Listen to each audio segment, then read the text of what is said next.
was there like a prereq reason? I thought something was weird about this week, or maybe I just forgot because I'm being dumb. Well, I did say in the very beginning this session was tentative based on when my interview would be scheduled, but it was scheduled for earlier today, so I was able to prepare. Oh, so we're good.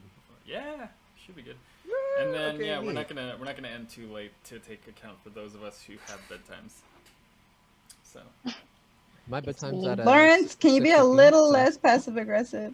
Yeah, for real. I don't think that sounded judgy, and I thought I was. For those of us who are widow babies. Literally. Okay, is it better if I just say, I'm taking note to cut it exactly at 9 because Ireena has a bedtime and she needs her beauty sleep. No, because we respect. No, that's good. That's better. That's better. She needs her beauty sleep and she needs to make sure she wakes up early enough so that she can not be tired for work the next day. Would you guys prefer that? Yeah. I thought I was more discreet until you guys call me out. No, Lawrence, 100% yes. That was so much better. That's do it exactly like that every time. I feel like for me, it's damned if you do, damned if you don't. Like, yes, I can call her out or I cannot call her out. That's pretty true. That's pretty true. Well, Alex, you could just you could say my name. But yeah, and we're gonna end at 8 at the dot for you. So we're not gonna go a minute over, just to make sure you get that adequate sleep that you need.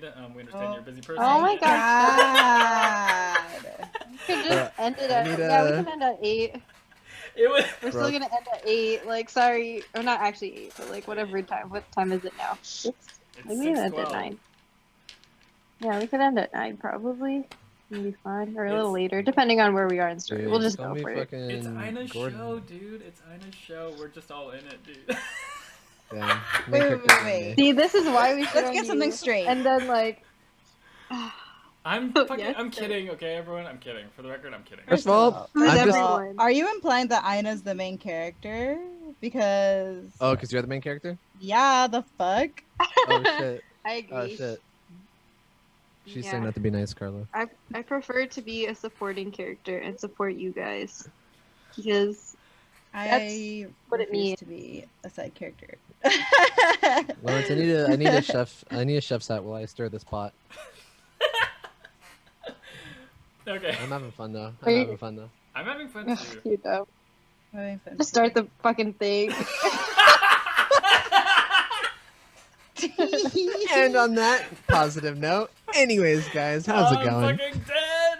All I'm saying is the quality of the whole thing would go up if this was all included in the stream. Oh yeah, I plan on including. I've already started. I plan on keeping it. Oh, perfect.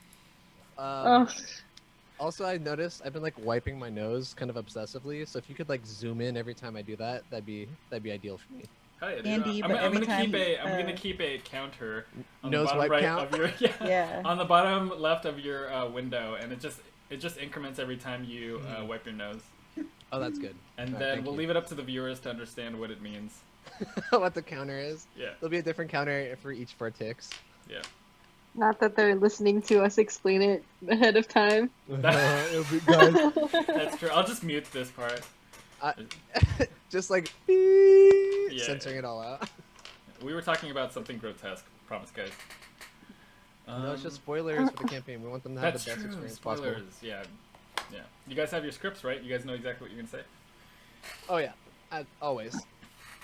You can tell I really like and I'm really good at planning with how I already got my sheet to Irena. How do I voice act a voice that isn't mine? What do you mean? I don't know. I'm still trying to find Azula's voice. Literally. Gotcha. Just get a voice mod, dude. You could have a fun alien sound mixed with a robot and add some reverb. And then like a little, like fucking, what's his name? T-Pain. Oh, hell and that could be your character. Can we have a T-Pain voice for someone's character? I think that'd be. Really and then we all just play it. We all just play it straight. Yeah, face. straight. Like he's like, oh yeah, that's how Azula sounds. Yeah. She's wait, that'd be perfect for Arielle because she's a singer. And like, that was what everyone was assuming the whole time. They thought it was just some nice voice, but in reality, every time she sings, it's auto-tune. Like her speaking voice is like regular, and then when she sings, yes. Oh my god. That'd be a good game. If you auto-tune my audio, hey, Lawrence, that'd be this is funny. why you have to get each of our audio channels separately. I swear, it's not that spicy. It's not that spicy. All we do is a 1, 2, 3 clap at the beginning, and then you line it up from the beginning, and then it's all perfect. That's easy peasy. Yeah, true. But yeah. All right. Future episode. Let's get started. Oh man, it's been a while, but we're glad to be back in it. Who wants to recap us with what's happened so far? All right. Not all at once. Don't all jump in on that at once. I got you. Okay. We ended on a cliffhanger. Yep. Perfect. How about the rest of it? That's a good summary. Go ahead, Kyle. Well, how far back do you want to go? Do you want to go from it all started. Dwarves? I mean, the first handful of sessions could be like 1 or 2 sentences, but I'm fine with just the last session too. Okay. Well, okay, so I'll do it. So, we started off on the way to a festival. Then we got robbed and put into a foggy area where we don't know where we are. And then we went into a haunted house, skewered a baby to survive.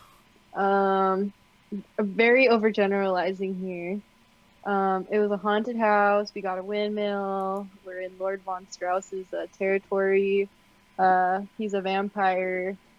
We're now going into town. We got some nice pie, and we're on our way talking to, I forgot his name off the top of my head, but we're basically taking his sister to the monastery, passing by a windmill, and right now we're trying to go into a church. And like learn more about Lord von Strauss or like the vampire. Right? Did I miss anything? Yeah, that was perfect. Their name is Ismark. Okay. Yeah. Ismark is the name of the guy. Ireena is his sister that you're trying to escort. The Lord is Strahd von Zarovich. Yes. But yeah, the Fallen Sirens, Lilith, Arielle, and Azula, left the comfort of their new manor and made west for the village of Barovia. There they encountered the friendly Granny Morgantha, who offered the Sirens dream pies as a welcome gift into the village. After some shopping, the Sirens met Ismark Kolyanovich, Barovia's new Burgomaster, who was found lamenting his father's passing at the Blood of the Vine Tavern. He implored the Sirens to assist him in taking his younger sister Ireena to the safety of Vallaki. They agree, and also agree to take their father's body to the church in order to give him a proper burial. At the church, they are greeted by a startled and panicked priest, and manic cries from behind him. So you're standing in front of the church, and before you see this kind of portly, older gentleman, obviously based on what he's wearing, he is the priest. And he's got this kind of exhausted and terrified look on his face as he comes out and he closes the door behind him. Through the walls, you can hear a muffled yelling of some sort. And he goes, Ismark, Ireena, how may I help you? Ismark goes, Father, we'd like to finally bury my late father. And the priest goes, yes, sorry, I'm just so distracted. But yes, let's get your father's burial arrangements in order. Pardon me. And then he kind of like lets himself back in the church, and he closes the door behind him for a little bit. So, are those screams normal, Ismark? So are we just gonna pretend we didn't hear that? Ismark, go ahead. No, sorry, that was me reacting. Sorry, go ahead. Ismark kind of looks down, and he says, I imagine that is the priest's son, Doru. Is Doru a baby? No, the Doru is a young man. Yes. Why does Doru cry so much? Also, don't fathers not have kids? I mean, like, priest fathers? This priest does. I don't know about many churches outside of this village, but things are strange in Barovia. I'm just letting you know that right now. His son got in a bad way a couple weeks ago, and I don't know the exact details, but haven't seen much of him lately. Did we ask for help? Or should we, like, pop in? Should we pop in and maybe investigate a little bit? Maybe they need more help than they're letting on. Maybe if I sing a song loud enough, it'll make his son feel better. But he's a big guy, right? The priest? No. It's not a baby, right? It's a young man. Oh, right. Yeah. Okay, I'll sing a young man song, and this is when you cue the auto tune. It's like YMCA. Oh my god. Okay, cool. And I sing. So, are you suggesting we let ourselves in? I'm saying. Well, I mean, I'm just singing from the outside quite loudly. If I sing loud enough that the door opens a little bit, then maybe like peek inside. I'm not gonna. I would never. But if you wanted to, that's up to you. I'm not here to restrict you. And I continue singing loudly with force.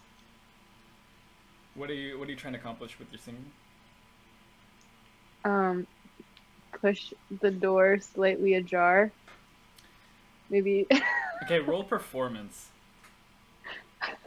You're hitting such a strong note that it forces the door open just a little bit. It goes YMCA. 12. And then as you hit that high note, you see Ismark kind of like put his hand low towards the door and just kind of like push it open as you sing. Whoa! What's that, guys? Oh, wow. You did it. We should close that and get a little closer so we can close it, right? Yeah, we need to get real close so we can close it. If you three venture in,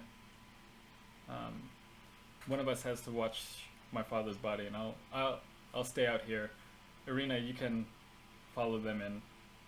I feel like it's safer inside for you than it is outside. And Ireena just gives a nod. And what do you guys do? What do we see when? Oh, well, I'm not peeking. So what are you guys doing? I stick my head inside.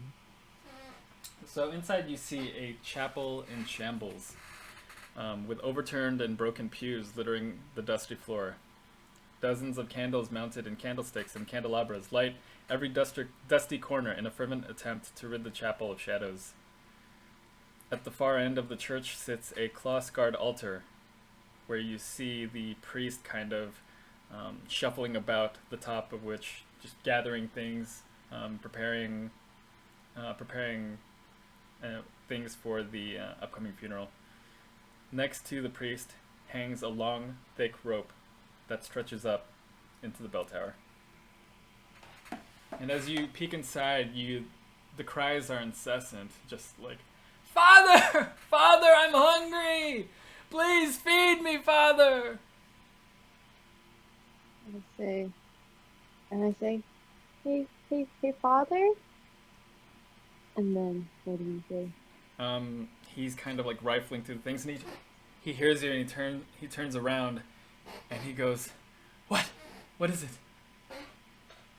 We're just wondering if we could maybe help you out. You can get some food for your son if you want. Kind of gives like a deep sigh. He goes, please come in." Uh-oh. Okay, well, since I got invited in. Okay. So Ireena follows you in. She kind of closes the door over, not all the way, and you guys slowly step in a short hallway that leads to the center of the room. And as you pass that short hallway, there are a couple doors on each side of you before you finally enter the main part of the chapel. There you meet the priest in the middle, and he goes, a couple weeks ago, my son wandered out from the lands of the church and quite possibly out of town, and I found him a couple days later, disheveled, exhausted, his clothes torn apart, a crazed look in his eyes, and a wound on his neck. I fear that the worst has happened to him. He came back, and he was weak, but I managed to trap him in the undercroft below us, where he cries all day and all night. I pray incessantly to the Morning Lord for his salvation, but I fear my prayers remain unheard. Father, do you know how to kill a vampire? As I understand, there are a few ways. Do tell. I fear that they are averse, or I hear that they are averse to running water. And they avoid sunlight at all costs.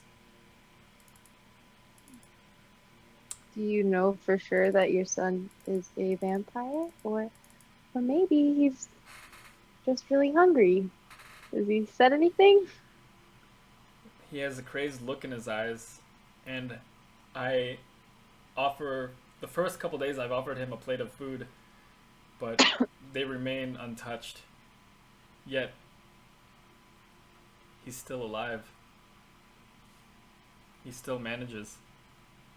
That could be puberty. I hear men do go through that. He's much older than the age of... He's long past the age of manhood, and he's an adult now, and I don't know what to do besides pray. Well, what are you willing to do? I just hope that one day the Morning Lord will answer my prayer. And from that you hear, "Father, did you bring food for me? I smell food!" Oh, you better not try to word. Also, no one still goes to this church, right? Like, nobody goes in here? Oh, no. On occasion. Hey, maybe you shouldn't do that. My son is secured underneath the chapel. As far as you know.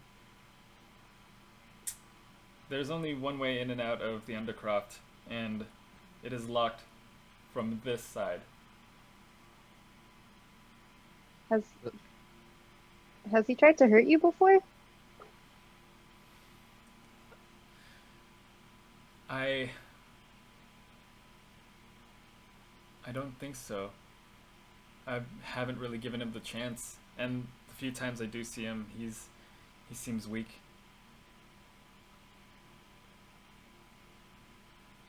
Okay, quick huddle in the corner, guys. Hold on, Father. We're going to look through our books and decide if we can find some sort of solution to your problem, if you don't mind. All right. Okay. All right. What are you guys thinking? I don't want to get eaten. And I think back on my knowledge of like vampires and stuff. Let's see if I remember like if there's any way to reverse being vampire. Okay, go ahead and roll history for me. Say no more.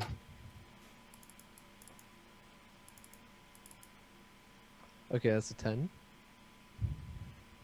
Okay. So, from your knowledge, what the priest had said with regards to running water and sunlight kind of corroborates your experiences, or your knowledge, not necessarily experiences about vampires. As well. Yeah, that's all about what you can recall.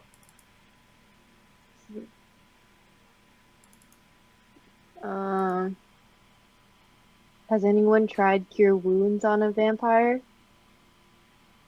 Or did that just make a vampire stronger? Anyone know? Suck the venom out, maybe? I don't know. We can dance. You might like that. We could try it. I mean, the way I see it, he hasn't hurt anyone yet, as far as we know. I probably would, recommend that the father doesn't have any more services here, let alone from the fact that the whole crying from the basement, I'm really hungry, come feed me, might be a bit distracting. It probably isn't safe. What of an idea do you think it is if I start to dance? I won't stop you from dancing. Yeah. And at that point, Ireena kind of leans in and she says, "This church doesn't get any visitors." Okay. If it doesn't get any visitors, what's stopping him from eating us and no one finding our bodies? Nothing. I don't think that there's 4 of us. I'm pretty sure we could take him. And we have the Lord on our side, because we're in a church. There is that. Okay, so I guess we can just leave his son here. I mean, best of luck to him, right? No, I don't think that's right. We're putting all these citizens at danger if we just leave them like this. We shouldn't wait for someone to die before we get rid of a potentially dangerous situation. We should investigate it further. It's the right thing to do. I mean, so we have to make a decision now. Are we going to kill the son's priest against his orders if it's a vampire? Did he say that he wouldn't kill him? He just said he was waiting for the morning lord. Yeah, when he's saying I hope that he gets saved by our duty, he's not saying I hope some adventurers come in here and cut my son's head off. Silly Lilith. Cutting heads off vampires doesn't kill them. It's running water. Oh, my bad. I'm sorry. Okay. Okay. Well, do you really just want to leave it? What do you think? Well, we have 2 options. We can either leave it or kill it. What if they want animal blood? What if they're a vegetarian? Yeah, we could try that. You want to get some goat blood and see what happens? We could try that. Alright, cool. Let's go to the local butcher and get some blood. At that point, from below your feet, you can hear, "I can smell your blood!" Yeah, well... I screamed down, "We're gonna go get you some goat blood. Hang tight, buddy." Ireena... Yep. We should get out of here. And Ireena goes, I don't mind attending to the priest's son, but could we bury my father first before we run an errand like that? Oh, that's sure. Fair. Okay, yeah, let's do that, and then we'll do the whole vampire get blood thing. All right, cool. Hey, father. Yes. We're gonna bury her father, and then we're gonna go get some goat blood. You hang tight, all right? What do you need the goat blood for? This and that, adventure things. Don't worry about it. We'll be back, though. We're just gonna do the bury thing real quick. But don't you need me to officiate the burial? Oh, is that how that works? Yep. I'm sorry, I'm not really familiar with this. My bad. Same. Okay. Okay. I've gathered everything we need. Just meet me out back, and I'll find you an empty plot. Sounds good. Also, which religion thingy is this?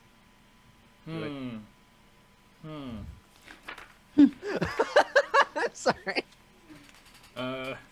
Father, you're not a very good priest. Church of the Morning Lord, obviously. Okay, obviously. I'm sorry. Obviously. My bad. I got it from all the Morning Lord posters. Can you not see all the sun accoutrements that we have, or decorating? Yes. You guys are kind of all about the sun, aren't you? Yes, but we haven't seen kind of it in quite some time. Yes, the irony is not lost on me. It's a curse upon this land. Oh, perhaps the fog is to block the sun. Perhaps we've been forsaken. 5-head. No, don't say that. I wonder what it is about the sun that vampires don't like. I think thunder works the same way. Okay, we'll meet you in the back. All right. As you guys make your way back through the entrance of the chapel outside, you see Ismark with the cart carrying his father, and he goes, "So what did the priest say?"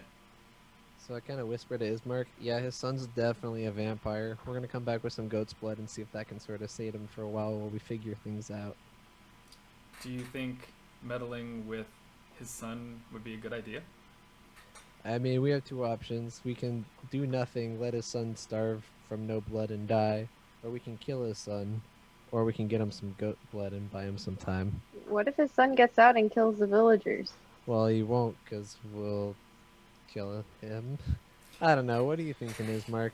What does your mayor brain say?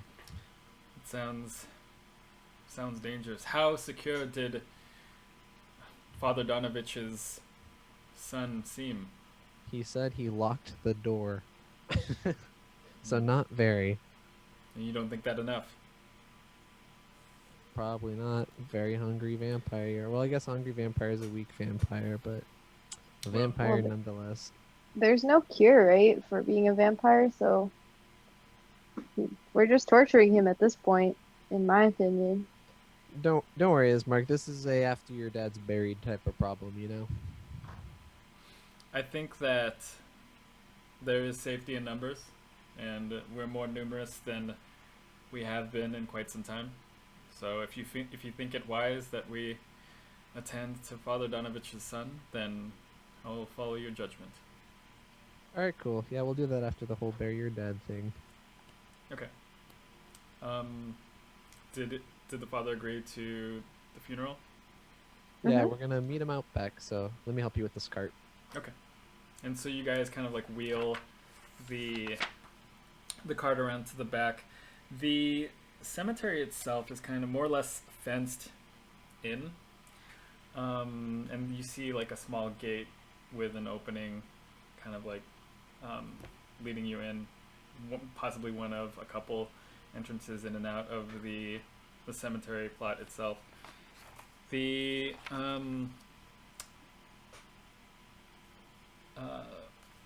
as you approach, you see what is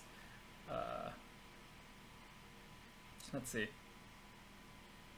Yeah, you see a bunch of tightly packed gravestones shrouded by a fog bearing the name of souls long past, and all seems quiet. As you approach like the main area of the cemetery, you already see Father Donovan, Donovich, already standing beside an empty plot. His a Bible and some candles and this relic of a son placed upon this uncarved tombstone. Before you is the open plot of the grave as Ismark kind of like wheels it right beside. And so. Okay, we lift the body. All right, what is Bismarck signaling us to do? Okay. Yeah, we can begin, and we you all kind of like work together and lower the coffin into the grave. And as you do so, you feel like the fog kind of like rolling in.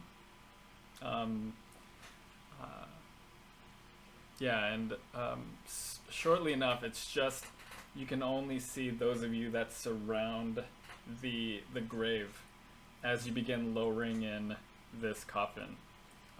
Hey, do we know how his father died? Just sort of asking the others. Should we check for bites? Yeah, that's what I was thinking right now. Okay. Yep. That's a good point.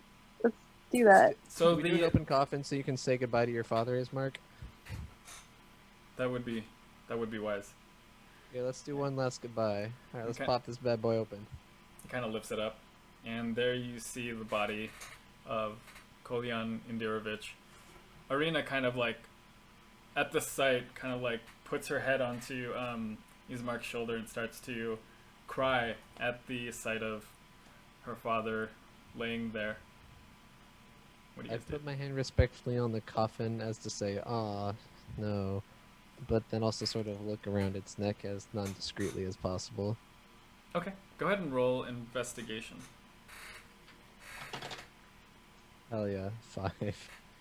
Okay, yeah, so as you peer in, you're looking around the collared area. It's kind of like a high collar, but from the little you can see of his neck, you don't see any discoloration, aside from kind of like the graying of the skin after what happens to a body a couple days after death. You know? I look at Arielle and I sort of like open my eyes. I'm like, hey, you should pay your respects too. I say, okay. I look at the body, and then I also touch him respectfully, and I say a little something nice like, "You've raised wonderful kids. I'm sure they'll miss you a lot." And then I start to hum what I imagine a funeral song to sound like. So maybe like, I don't know, I'm thinking of church songs right now, so it's just like, hallelujah, hallelujah, whatever. And then then I look at the body and I'm like, and I try to use my knowledge to kind of figure out like, and what I've seen in the past traveling, like maybe if I've seen this disease before, or like if it's like a dagger wound or however. Okay, go ahead and roll history for me.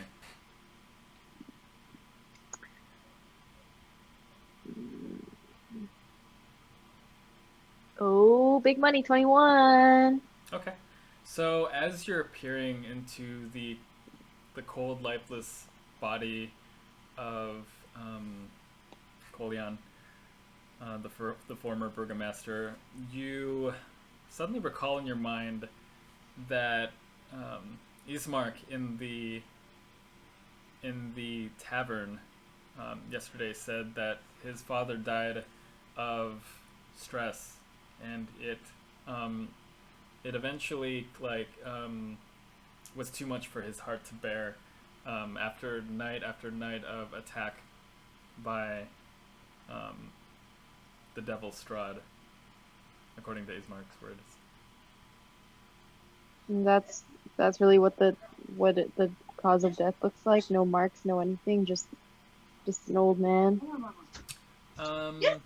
Okay, then yeah, go ahead and roll perception for me as well.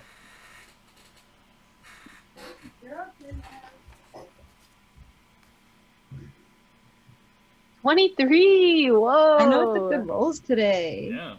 This is not the time to have good rolls. Okay. Yeah. So, as you look over the body, you see no sign of like foul play. You don't see any bloody wounds coming out from like his clothes, or you don't see any bruises on his body. You don't see any trauma. You just see a cold, lifeless body, and around his neck, it appears unscathed, the same color as the rest of his skin that's exposed. Just the hands and the face you can gather. And from what you can infer, what Ismark told you was what happened. Okay. And with that, I say goodbye to the body. I'm gonna put my hand respectfully on Ireena's shoulder to comfort her. Okay. So with that, Father Donovich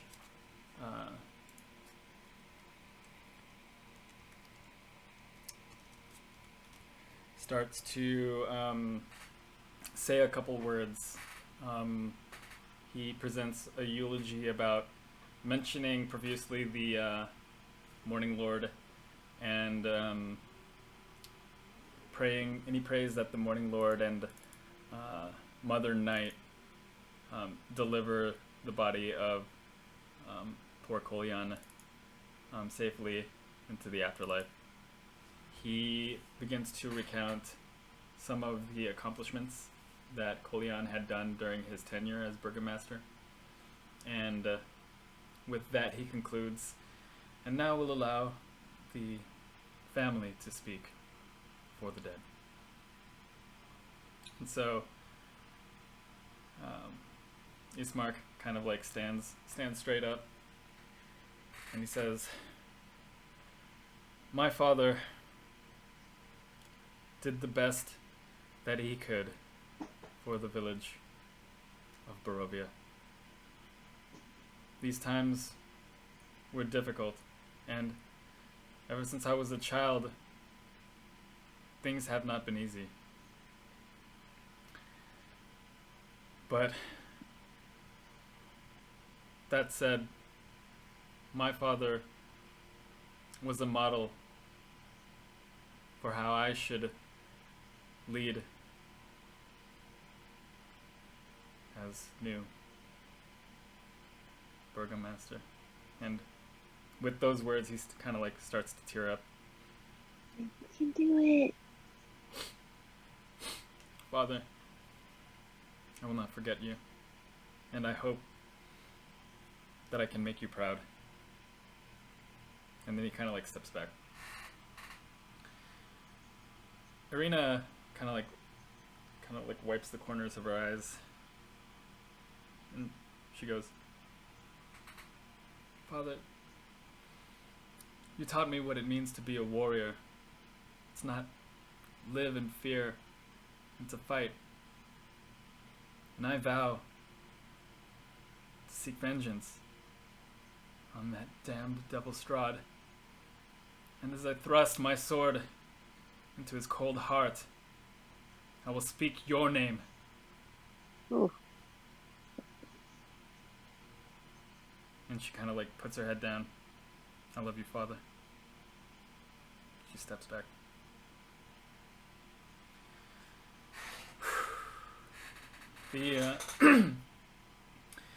The fog it's really thick, and it's almost as if it is only the, let's see, 1, 2, 3, 6 of you around, encircling this grave. And suddenly, from the fog beside you, Azula, you hear, "Men are just so disappointing. We leave them in charge, and they always let us down." Someone is speaking my language. Yeah, same. Standing beside you, Azula, is this tall figure. He pulls his cloak back to reveal long, shoulder-length hair, slicked straight back, exposing a gaunt and angular yet handsome face. He takes your hand in his, Azula, and he kisses it. Oh, hell no. I go. He goes, "I knew you'd come back, my love. What is your name this time around?" Do I know you? And I take a step back towards. Am I near everyone else? Yeah, everyone's near everyone, and at the sight of this person, Father Donovich's kind of like jaw just drops. Ismark is still with fright. Ireena, she kind of like puts her hand on the hilt of her sword, and Ismark goes, "Ireena, back to the church!" And then he kind of like pulls Ireena into the fog, and they kind of just like disappear and they run. Meanwhile, this man is looking you intently in the eyes, and he goes, "I didn't get your name." Guys. Hey, I'm just saying he's a new character. He has to compliment all of us. Part of my background. I'm still waiting my on him. god. I fucking hate your ass. I'm just saying. Before we continue further, but yeah. Prereq. Okay, sorry. Back to the immersion. I step in front of Azula and I say, "Take a step back. She didn't ask you to touch her." Oh. And I go. He begins to speak at your like intrusion, and he seems to finally notice that you're there, and he goes, "You are quite the creature. What is your name?" I'll take it. Thanks, Lawrence. I'm gonna whisper to Lilith. What should my name be? Put a Vaughn in it. Sorry, you're not talking to me. Oh, so he's asking. Yeah. Okay, go. And I tell him, "It's Arielle." And then I say, "Oh my god. What's yours?" He goes, "Arielle, pleased. My name is Lord Strahd." Oh, this motherfucker right here. Can I call you Strahd? Ew, he called me love. Anyways, as I was saying, and he kind of directs his attention back to you, Azula. "Please, do me the honor of telling me your name." Avula. That's too close. Ah, shit. Choose another color. My name is Red. Lapis. My name is Red. Red. It's almost fate how sanguine it is. It reminds me of the life that flows in your veins. Oh. You are red this time around, but you shall always be my Tatiyana. It is good to see you again. It's good to see you again, Red. I look forward to our reacquainting ourselves with one another. So we have to some Castlevania kind of leave now. So bye, and then I just take off. Wait, tell him to take away the fog. Oh, I ran away. I'm terrified. Okay. I'm heading towards the church. I'm going with Ireena. I'm following her. You guys remain? Oh, I'm zooming. Oh, okay. So, Arielle, it's just you and Father Dorovich. I grab the father and I say, I stand next to Father Donovich and I say, look, we should leave. And I say, well, excuse me then, Lord Strahd, if you don't mind, we'll be on our way. And then I grab Father Donovan and I follow them. As you guys run off. Is he chasing? As you guys run off, you look around and you just see his tall, imposing figure starts to become shadow in the mist as you guys pass in the mist. And you hear from the mist, or you hear from the fog, "Ta-ta, my Tatiyana!" and then you guys leave. Return. Where do you guys go to? Okay, so you guys are trying to find Ireena. Yeah, I'm trying to find Ireena. So you guys are running in the fog, and it's become incredibly thick since the beginning of the funeral. So I want you all to roll dexterity. Ooh, my glitter die from D&D Beyond. 14. 19. Oh, how do you customize your dice? Lawrence had sent us a link. That's 14. Once upon a time. So 14, right? 19. 14, 19, okay. Arielle?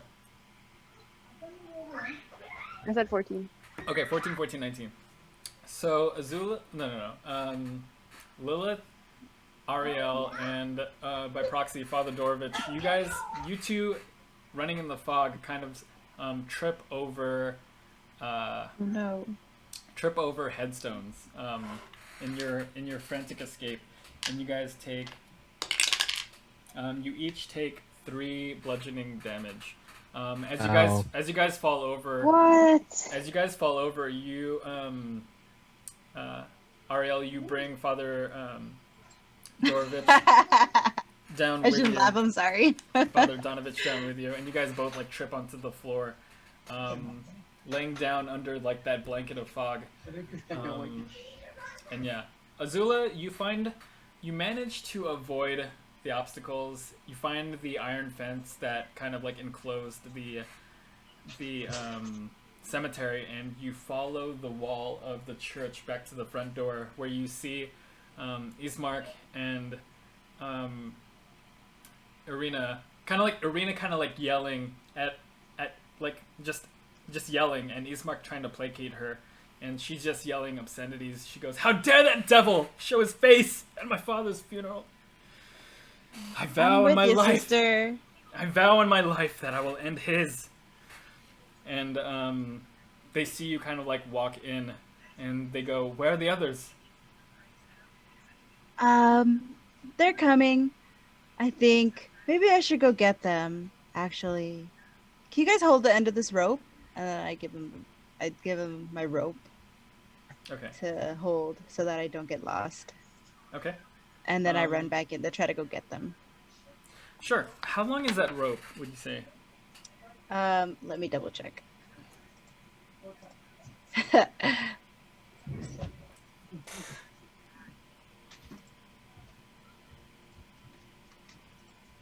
on.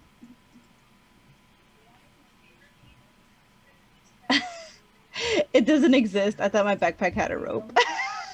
Okay, so you tell them, "Hold my rope," and then you just run out. Oh no, I'm just kidding. No, it's here. 50 feet, 50 feet. Oh my god, I'm so sorry. It's 50 feet. So they're holding it, and you get out the door, and they're halfway around the church until you get like this tautness, and then it kind of like gives a little, as if like taking the person on the other end by surprise. But yeah, you're pretty much halfway around the church, and at that point the kind of fog has receded a little bit.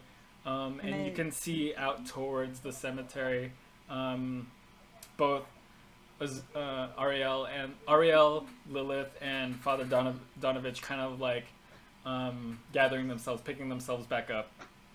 Got it. So I go, "Hey guys," and I just wave them over. Okay. Hey Tatiyana. Roast. I say, don't ever call me that ever again. I'm kind of mad that you're keeping things from me, so I'm like, I don't say that out loud, but that's how just so we all know. I'm like, Okay, I asked Father, can you bless my hand? That foul creature kissed it. I can offer a prayer to the morning Lord, and then he just prays for a minute or two. And then he gives you your hand. He gives you your hand back. That's so gross. So, are you gonna tell us about how you know Lord Strahd, or? I want to find out myself. I don't know that sicko. Ugh. Yuck. You seem to know you. Yeah, he's demented. Maybe you should think back a little harder. Okay, I'm being gaslit right now. I just told you I don't know him. No, I've been with you for a long time. You should think a little harder. Maybe think back to another life. Hmm? No? You picking up or putting down? Are you telling me to lie? No. No, we're just thinking maybe you should search your memory I'm gonna search my memory. I don't see anything. Does she see anything? Go ahead and roll history. Okay. Thank you. Thank you. I rolled a nat 1. Fucking Tatiyana, am I right? Yeah. Am I right, Lilith? Yeah, nothing. That was odd to you. That was really odd to you. You've never seen this guy before. He's calling you different names. You don't know what to make of it. How? I'm just in disgust. Yeah, Well, I've been with Azula for a really long time, and I've never heard or seen or mention of this guy. Okay. I mean, he said in a past life I was Tatiyana, so maybe there's a way to chime into my past life. Is there some sort of like ritual you know of, Father? I don't believe in past lives. Okay, let's get back to Ireena and ask them. Because who knows? Anyways, the four of you kind of like return to the church, and Ireena's still incensed, and Ismark is kind of like shaken up, and he goes, "Is he still out there?" I don't know, probably. He disappeared into the fog. As much as I dread returning there, the dirt has not even placed on my father's grave. I feel like I should return and take care of that. Yeah, we should. We didn't even get to bury him. Go do that. Okay. Be on the lookout. Okay, what's your guys' arrangement? So, like, how are you guys walking towards the cemetery? I got my spear out, ready to... Kind of Ismark is kind of like leading the walk back. I want to be back to back with Ireena. Okay. Yeah, Azula, I'm sticking close by you. Triple back to back. I'm holding Father Donovan by the arm, and we're skipping along. Okay. Yeah, and you guys. The father's skipping. I'm trying to cheer him up by skipping around. So yes. He's more so trying to keep up. He's not like skipping as much as Arielle is, and kind of like the speed is something he's unused to. So you guys arrive to the plot of land, the mound of dirt right there. Still shaken up, Ismark kind of like grabs the shovel and he kind of begins scooping dirt into his father's grave. And meanwhile, kind of like you can feel that Ireena's still pissed off. Father Donovich is reciting some prayers as this is taking place, moving the sun relic around the four corners of the grave, and finally, Ismark kind of like sets his shovel down, and he starts to speak to Father Donovich. Father, can we expect an engraving on this headstone soon? He goes, yes, I can do that. I can do that for you, son. He goes, good. Okay. What now? I say for now we can try our best to sort of help with the whole oh yeah, there's a hungry situation. man in there.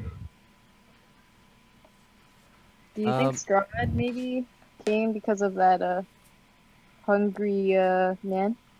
Should we go check him? Maybe after we go on our errand to get some stuff. Did we check that he's still there? Is it still loud coming? I mean, like the son is that his son is still there. Is he still whining? Oh yeah. Did you lock the door, Father? Not the front door, but the door to the Undercroft, of course. Got it. It's remained locked. He's fine. But Strahd could unlock it, right? Why don't we lock the front door too, just in case, and then we'll go get the goat. I thought vampires couldn't enter unless they're allowed in. I mean, invited in. Oh, I guess you're right. We ask. Azula, you can gather inspiration from that. yeah, and two, you guys recall that vampires cannot enter a residence without invitation from one of the occupants. Which also explains why he wasn't able to access the Burgomaster's mansion. Try as he might, even though there were werewolves attacking the mansion, he himself could not enter. But yeah, what do you guys want to do? Find the local butcher, I think, would be a good step. Oh, that's smart. That way we don't have to kill anything. Okay. Let's see.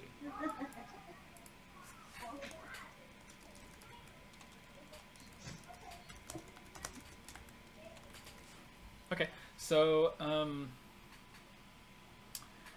Ismark goes, I think we might be able to find out where we get some food. Where we can actually, no, I know of the butcher in town, and he kind of like leads you guys back onto the main road of back to the main road of Barovia. There you're in the central town square again. You see the Blood of the Vine Tavern, and you see the store that you guys had previously purchased provisions the day before. Down the road a couple of ways, Ismark finally stops at a nondescript building, and he says, "Well, here we are." All right, I'll go inside and talk to the butcher. Inside. Okay. Does anyone else accompany, or is it just? I'm dancing outside the butcher shop. Yeah, I'm a stand guard. Okay. Inside you see a man and a small child, kind of like inside. The child is standing behind the counter, and the man is kind of like chopping meat in the back. Alrighty. Hello. Hi, we don't get too many visitors here. Well, I can't imagine why. What can we help you with? Could I buy some stuff for a soup? What kind of stuff are we talking about? Animal stuff. Okay, if you look around, we have a lot of animal stuff. You have to be a little bit more specific, sir. Oh, shoot. Okay. So I'm making a soup from a foreign land, and it requires some animal blood and some steak. Do you have steak and animal blood? We have goat steak. Do you have goat blood? You seem fixated on this blood. Well, yeah, it's one of the ingredients for the soup. How good is this grocery soup? Shopping for onion. Oh, I'll make you some, I guess. That's kind of a weird quest. I mean, kind of talked myself into a corner here, didn't I? Yeah, I'll make you some of the soup and bring it back by. You know, it's a recipe from a far-off land. Okay, how much blood and how much steak? Let's see. Well, since I am sharing with you, I am going to need lots of blood. How much blood can I have? Obviously, I'll pay for it. What's the typical amount of blood that you sell? Well, we have a bucket. 1 bucket of blood, please. 1 bucket? I think that'll be this many silver pieces. Alright, how much for the lamb steak? It'll be, he kind of like looks around. It'll be this many silver pieces. Alright, sounds good. 1 bucket of blood and some steak, please. Let me get you that money. And he kind of like steps off out of the stool that he was standing on behind the counter.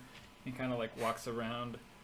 He comes out of the back, and there's like a mop in a bucket, and he kind of like removes the mop from the bucket. He removes the mop from the bucket, and he kind of finds this tub in the corner with a spigot on the side. and he kind of opens the spigot, and this really dark red blood starts to gush out and like fill this. Wait, you have a big blood reservoir? I mean, we don't just throw it away. That's true. That'd be wasteful. How else would you make all this delicious blood soup? You're right. And then he kind of like tightens the spigot, and like the blood is like overflowing from this thing. It's really dark at this point. And then he kind of like walks in front of his father, who's like seems to be mindlessly chopping like some nondescript meat, and he kind of like pulls like a couple slabs out, and he kind of like walks back. It's kind of like the off he's kind of like offset with the bucket and the steaks, and he kind of just he puts the steaks on the floor of the place so that he can grab the bucket with both hands and kind of just and then he kind of like what is with the adults in this town? He drops it on the he like clunks it on the table, some of the blood like spilling out onto the counter. He goes, "Sorry about that. Won't charge you for that much." And then he kind of like picks the steaks off of the floor, and he kind of like puts it directly onto the table. And he goes, "That'll be however much I ask for you." Okay. Hey, so has your father been acting strange lately, or is he always like this? No, my father's always like that. He doesn't say much. Okay. Alright, well, no worries. That's not my business. Thanks for the blood and steak. Hey, another thing. You know, in case I want to make this again, how's your blood supply? Like, do you have lots of it all the time, or do you have people coming in here and buying lots of blood? It depends on if we find some goats. Sometimes we send out people to search for random stray goats, and sometimes there's a lot, sometimes there's not a lot. Yeah, am I, like, is it a popular thing? What is a popular thing? Do a lot of people come and buy blood for their blood soup? No. I don't know why we save it. Okay. Well, have a good one. Hey, what's your name? Oh, I'm Lilith. What's yours? Oh, my name is Andrej. It's nice to meet you, Lilith. Nice to meet you too, Andrej. I'll meet you back here with some blood soup sometime. All right, I'm counting on it. Business. Hey, do you want to meet my dad? Yeah, sure. Hey, Dad, this is Lilith. And he kind of like turns his head. He continues chopping. Hi, nice to meet you. You have a great chop. My dad's name is Alek, and he's single. Oh, hey, Alek. So funny. He doesn't have a girlfriend. Oh, that girl, the Lilith. Well, Alek, it's nice to meet you. Quite the shop you have here. Okay, so you're gonna bring us some of that soup soon, right? Yeah, of course. Okay. I hope you like it. Alright, see you soon, Mom. I mean, Lilith. Oh. Bye, bye, Andrej and Alek. Nice to meet you. Goodbye. And I sort of as respectfully, but also as quickly as I can get the fuck out of that shop. You just lie to a kid, Lilith. Oh no, I'll bring some blood soup. Don't worry. Do you even know how to cook? We never cooked together. We'll figure it out. How hard can it be? You're right. If we can help extinguish the evil from this world, you know, how hard could it be to bring something good into it? That's true. That was beautiful. That's true. Okay, well, did anyways. That kid call your mom?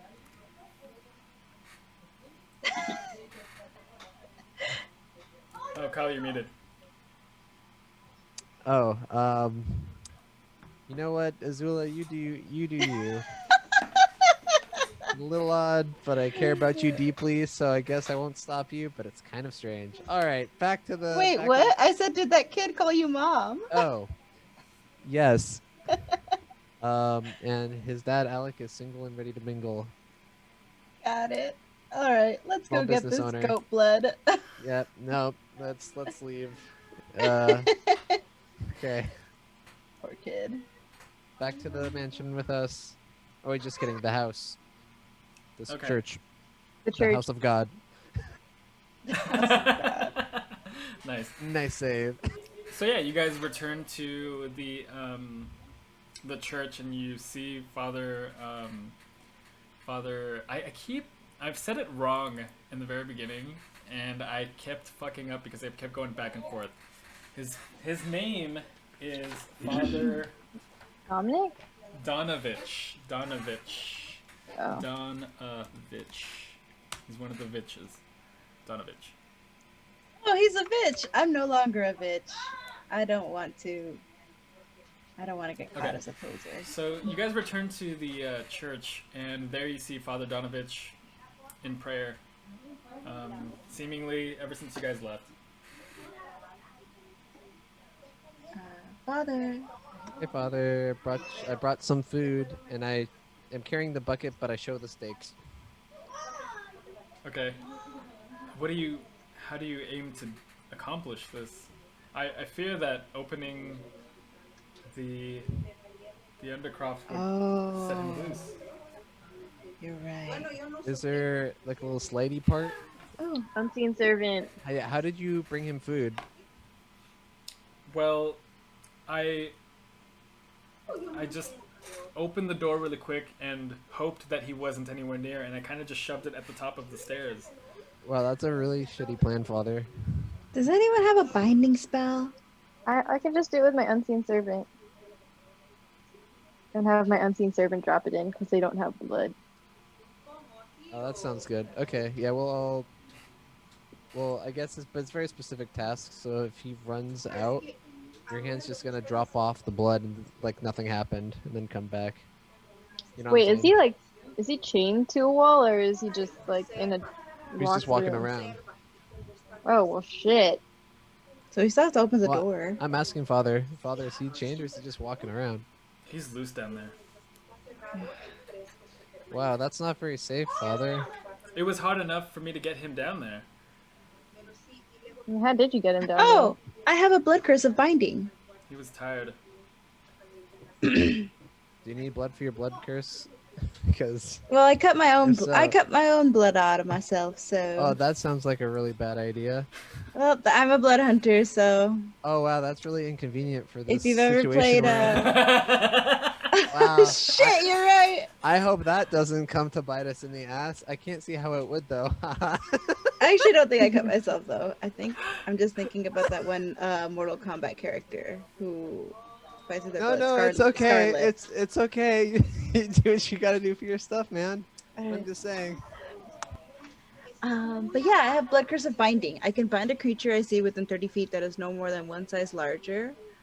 The target must succeed on a strength saving throw, or have their speed reduced to 0 and can't use reactions. Yeah, okay. You want to come with, and Arielle, you want to come quick too in case we need to do some of the stabbing. I try to say that a little bit quietly and off to the side. Wait, but he only will die with sunlight and running water, so even if we stab him... That's what you think. I think you can kill anything given enough effort. Do you have any garlic, Father? No. Does your sun god have any symbols? You can take this, and he hands you the sun relic. Okay, thank you. Alright, we'll be back. Is there like a second door you could lock so that it doesn't get out? Hold on. Let me double check for you guys.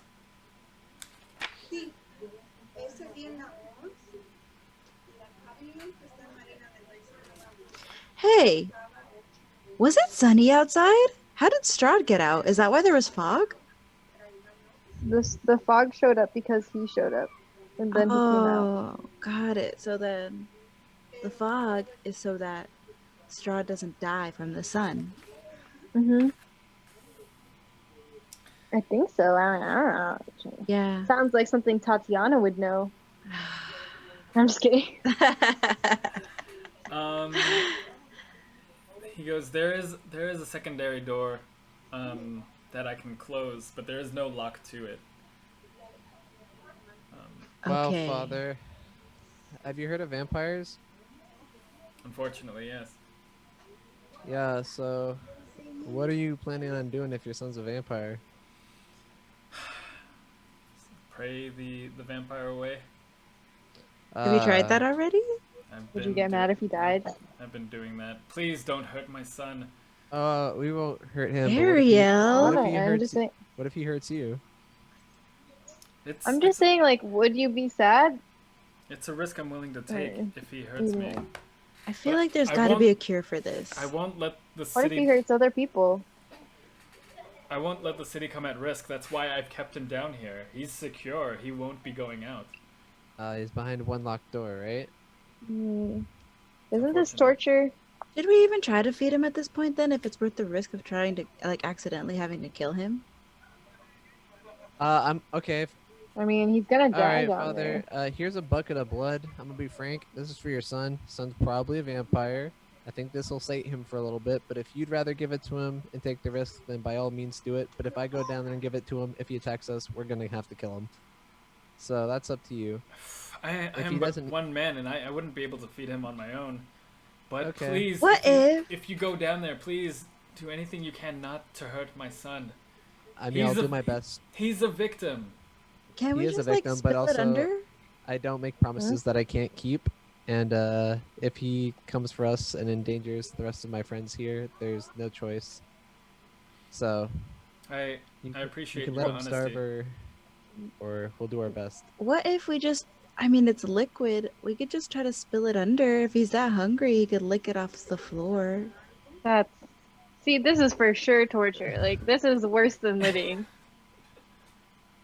Yeah. Okay, I know if I had to eat my food off the floor, I'd be like, just shoot me in the head already. With a bow, I mean. Well, I mean, listen to it, and then I have them listen. What's he saying now? Is he still crying? Yeah, he's been crying. Yeah, I mean, doesn't sound happy. I just feel like opening the door is a really bad idea. I could do my blood curse of binding, but if it fails, there's nothing I can do, and we're gonna have to fight him. It's okay, Father. So, it's up to you. What's your call?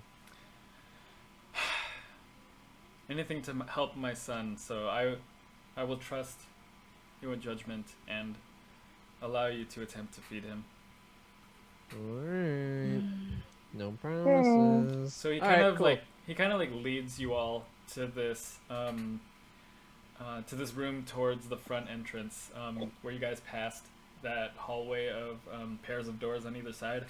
Ireena stands back beside Ismark, and Father Donovich kind of like opens the door. Inside you see inside you see that time and neglect have punched holes in the ceiling of this moldy room, which contains a few broken roof shingles among puddles of water. In one corner, set into the floor, is a heavy wooden trapdoor held shut with a chain and padlock. And from behind it, you can hear the young man's screams of anguish heard through the door. And he goes, "Here's the key." Okay. Alright, so I yell in, hey, Doru. So we're gonna get you some food real quick. I know the food so far hasn't been that great, but this is blood. We think you'll like it. It's not the freshest, but you could have a steady supply of this type of blood, or you could try to get our blood and die in the process. So, your choice. Anyways, here's dinner. Wait. I want to stand by the door and, like, hold it, like, have it ready to just close in case it tries to, like, get out. The trap door or the room door? The door that the vampire is under. So I guess a trap door, right? Okay, yeah. Okay. So is it like a... Oh, yeah, okay. So anyways, so... And with what you said, and he goes, "Is that my food talking to me?" Okay, well, you see, that's the problem, buddy. So your food's in this bucket here. It's blood. But if you try to get our blood, we're going to have to kill you. So choose wisely. Alrighty. So so I unlock it, and I open it, and I quickly try to drop the bucket in there, and then try to shut it. How quickly do you place the bucket in there? Quickly enough where I can go ahead and roll dexterity. Go ahead and roll dexterity for me. 16's worth of. Nice. Okay. Yeah, speed. And you manage to quickly set down the bucket of blood and close the door behind it. What do you guys do? Lock that shit. Lock that shit. Okay. And from above, you hear like the pitter patter of bare feet hitting floor as it scrambles its way up the stairs, and the voice goes, "This isn't fresh." Beggars Kyle, you're muted. Choosers. Yeah, you're kind of being a choosing beggar right now. It's not very becoming of a vampire. Yeah. I say you get what you get and you don't get upset. All right, so we'll get you, your father will see to it that he pays for and gets you some fresh blood. In the meantime, this will make it so you don't die. So I guess you can appreciate that. And he goes, "You're right. It's been a while since I fed." And you hear like a pouring sound as a bunch of it just like, from what you gather, a bunch of it just spills onto the floor. All right, enjoy. We'll be back with more later. Stay safe. Oh, can we ask him who attacked him? Or I say, hey, did someone bite you by chance? That beloved Lord Strahd. Are you hungry? Are you like, are you buddies? Good pals? Oh, Lord Strahd. Lord Strahd will never hurt me. So good pals. Got it. Wait, were you guys friends before this? As he's speaking, like you can hear like a gurgling as if he's not finished drinking as he's talking to you. Yeah, that's a good question. How long have you been friends with Feed me! Strahd? You're being fed. Oh my god, you're such a baby. How old is your son, father? He's 22. Yeah, we're acting Don't act like it. I hunger, father. Yeah, you're gonna keep on hungering. Oh gosh. All right, see ya. All right, father, let's skedaddle on out of here. Wait. I double checked to make sure we locked that door nice and good. Yeah, and you return the chain where it was, and you put the padlock on top.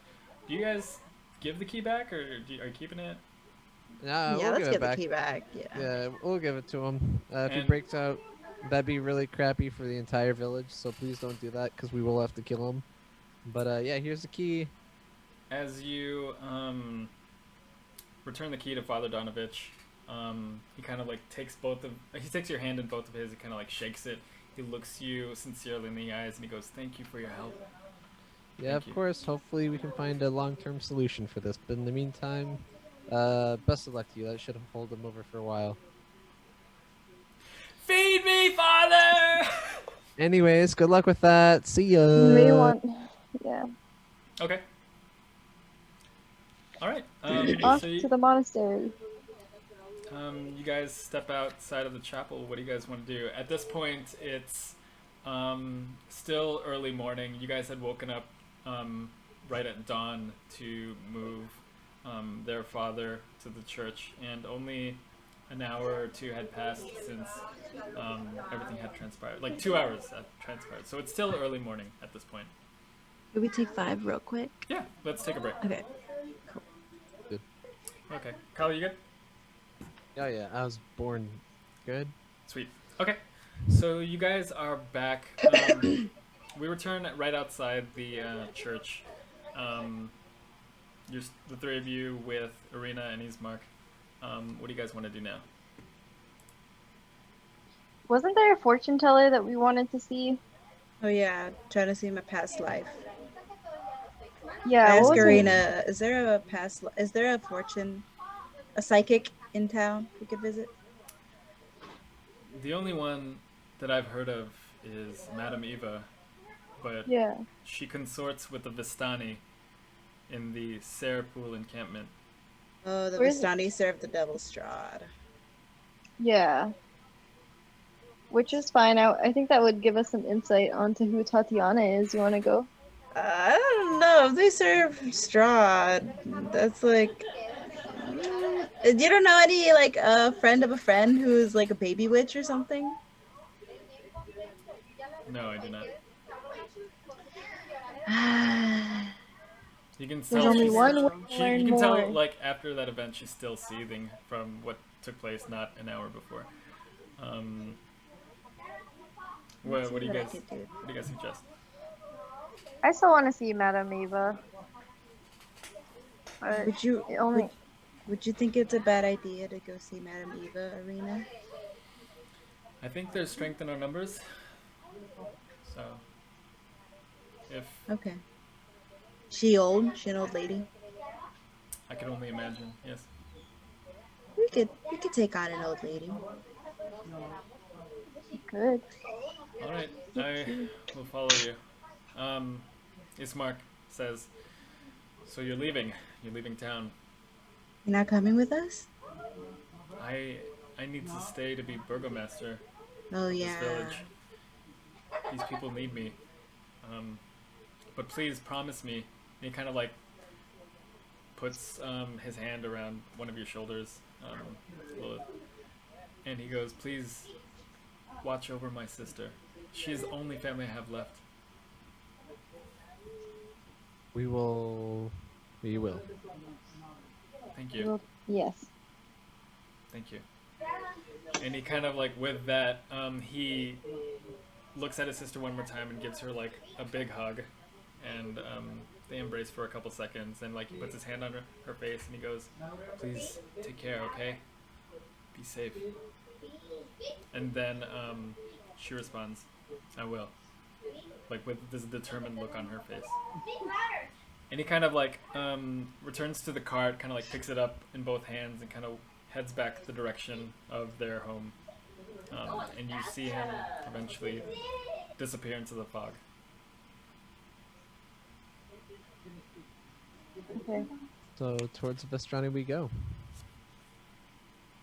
Go see Madame, what was her name? Eva. And then Ireena says, then we shall travel west.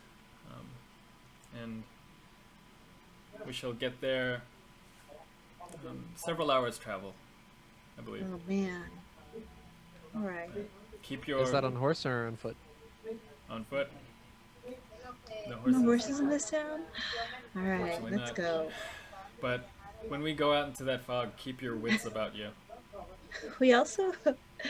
Is that in the same route as the windmill? We kind of owe these old ladies something.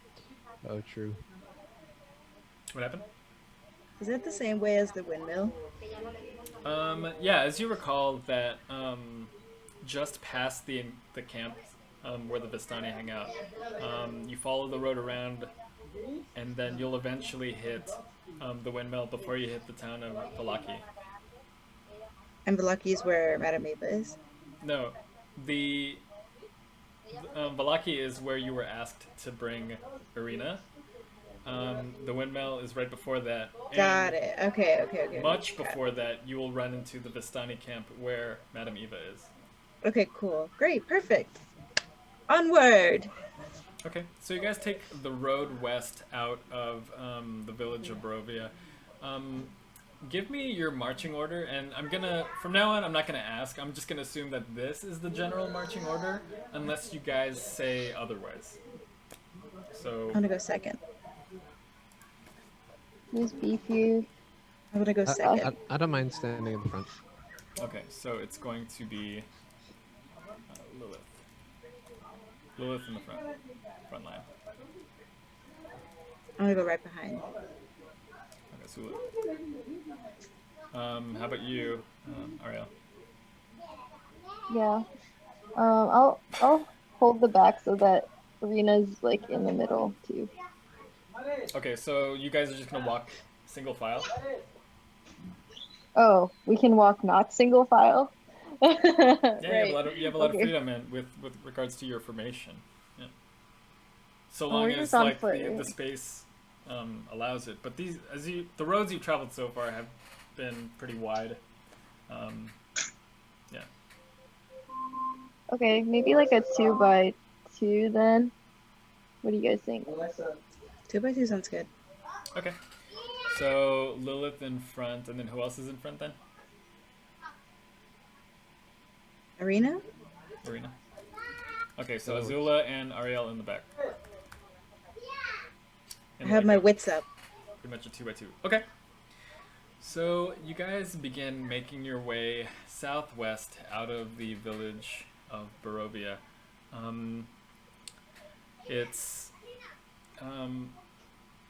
Again, the fog doesn't lend itself much to the scenery, but from what you can gather on the road so far, you haven't encountered as much trees as you have.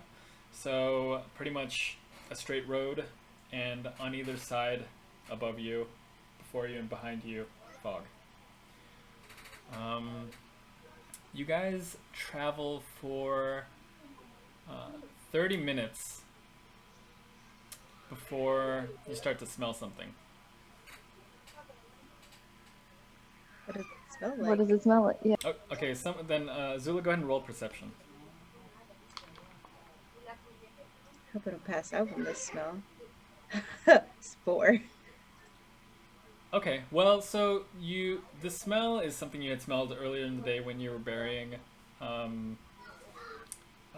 God, I hope it's the smell of death, and not the smell of vampire. It is the smell of death, the stench of death, kind of like wafting in your noses. But no vampire? Lilith, you're the first to see, just off the road, a body lying on the floor. Fuck. Oh, fuck. Guys, there's a body up ahead. Let's go check it out. Yeah. Okay. Yeah, you see the corpse of what appears to be a man. His body and clothes just ripped apart.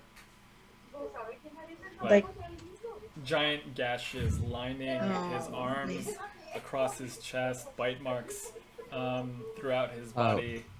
How long has he been here? Can I perceive? Go ahead and roll medicine or investigation. 17. Okay. Perhaps 3 or so days. Oh no! Do you guys have any silver by chance? Let me check. Oh, I think I have silver armor actually. Let's see.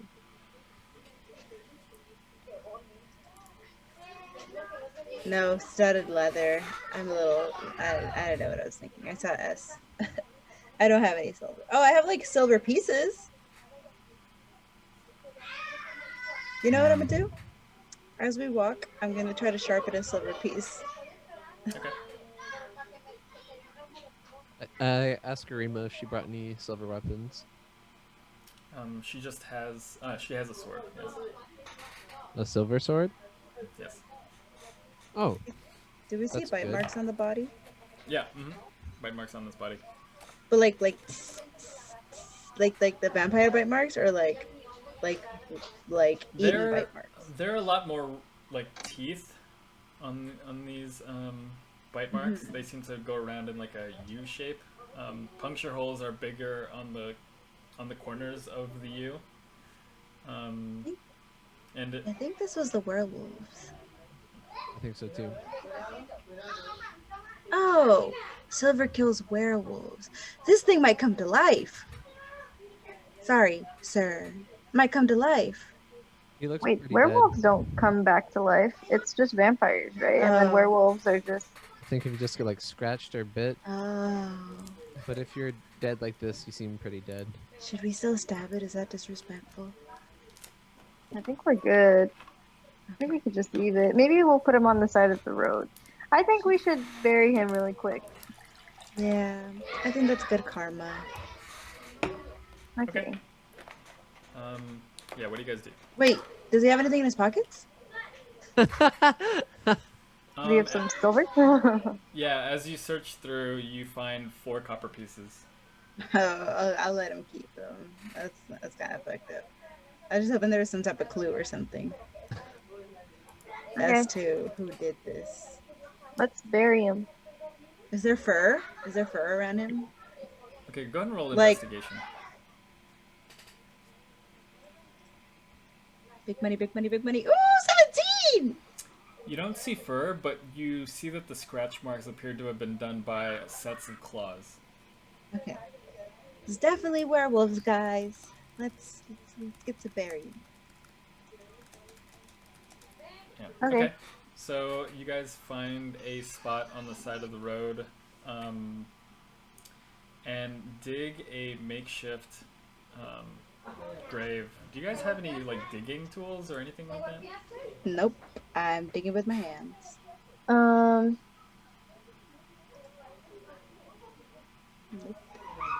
At the end of my spear, but yeah, no. That's about it. I have a short sword. I could potentially be stabbing the ground with, but I don't want to dull it. Yeah, I'm using the butt of my spear too. Okay. I think it's more of just a gesture. Yeah. Yeah. So shallow grave. It takes you a little while, but you guys dig a shallow grave and manage to dump his body into it and bury it over, covering it with some dirt and some dry branches that you encounter. Do you guys do anything else here? I'm gonna write R.I.P. in the dirt and put a cross for protection. Okay. I look around, just in the general area to see if there are any. If there is anything else amiss by the body. Go ahead and roll investigation.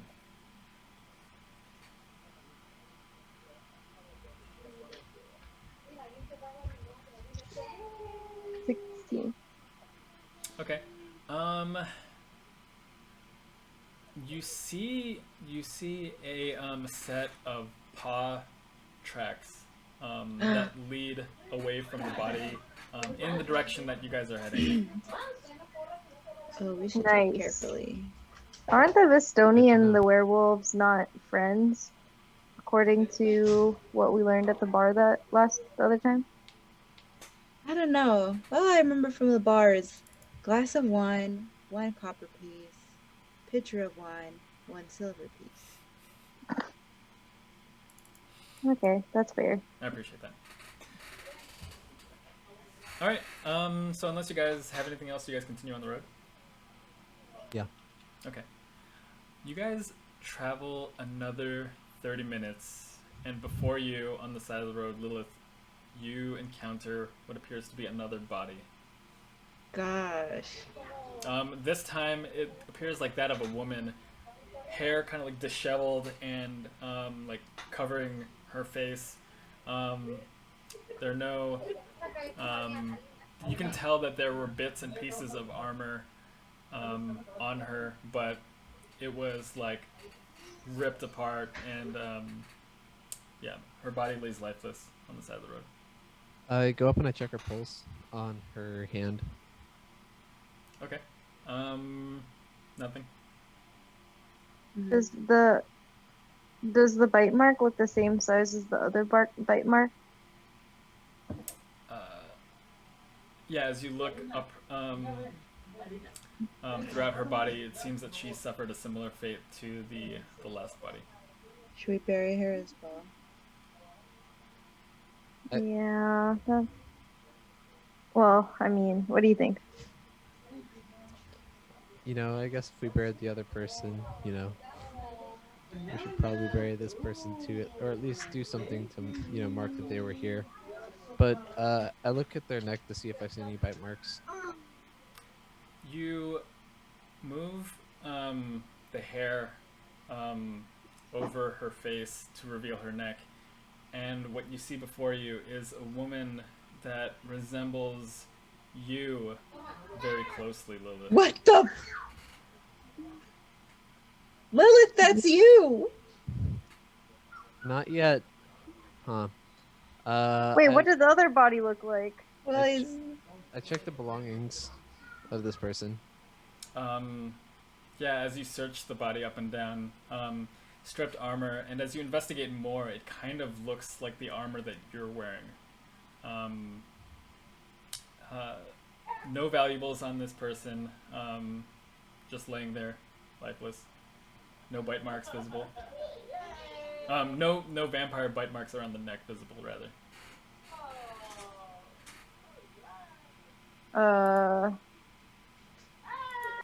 Well, I don't know what to say. Well, we should probably bury her, right? I look at Lilith. I look back down, looking for any discernible difference between the two. I look on her arm to see if she has the same scar that that I have on, like along my bicep. She does. That's fucking scary. Yeah. Well, that's you. There's some spooky things here. Ireena, any insight? It's the magic of this land. I can't speak to it.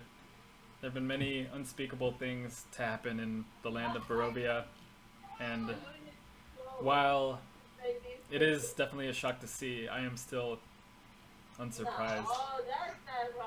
No, this could just be a mind trick. I say we burn this one. What if you start to burn? Let's find out. Anyone got a Tinder kit? I think I might. I stab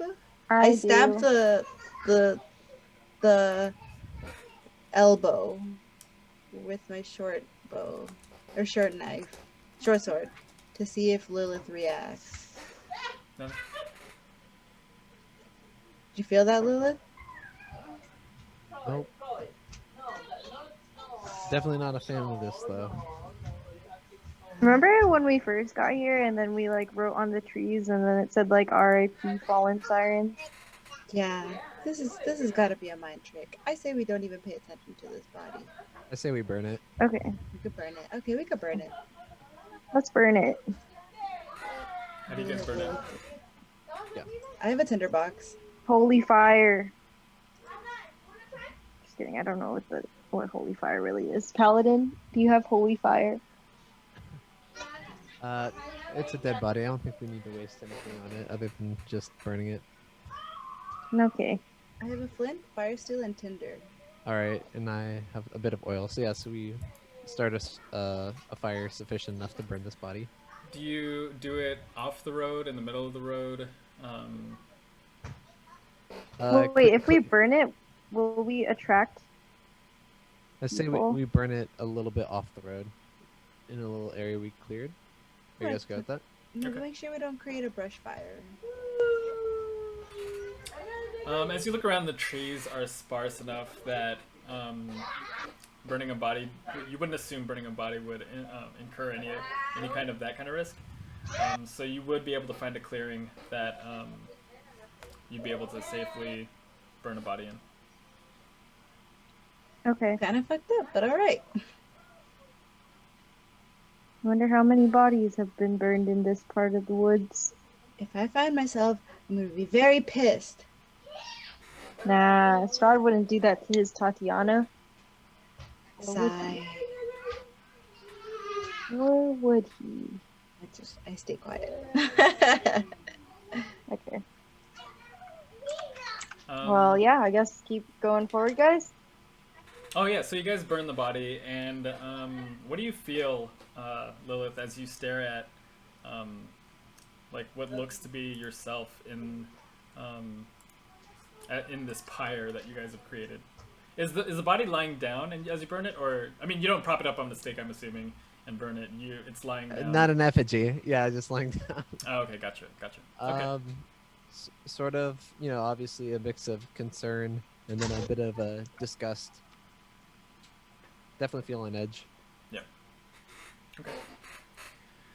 And yeah, after about 30 minutes, the body sufficiently burns and the fire goes out. Yeah. Leaving only like scraps of armor and yeah. What if that was the real Lilith? Well, then she's gone. Are there any bones or anything left behind? Can the real Lilith please stand up? So you had burned it long enough to char more or less the muscle and the tendons. Some of it still remains. Some of the bones still remain under a layer of carbon and burnt. All right, I'm gonna bring some of the bone sections with me. Okay. Which parts? What's left behind? I mean, yeah, it would. None of her was missing, so you can more or less pick and choose which bones you want to take. But I'm gonna assume you don't have enough to carry an entire skeleton with you. So.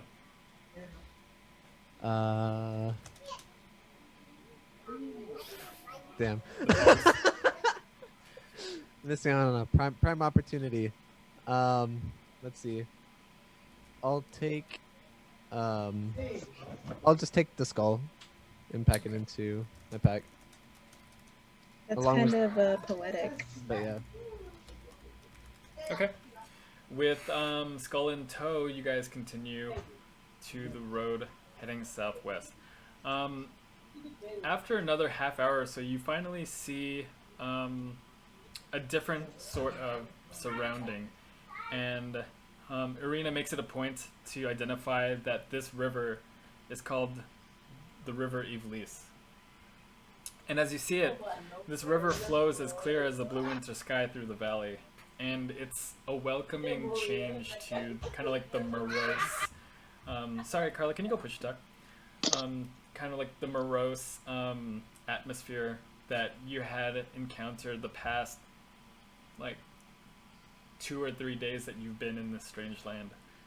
The river runs 50 feet wide, so you're crossing this very long bridge, this arching stone bridge kind of spanning the river at both ends.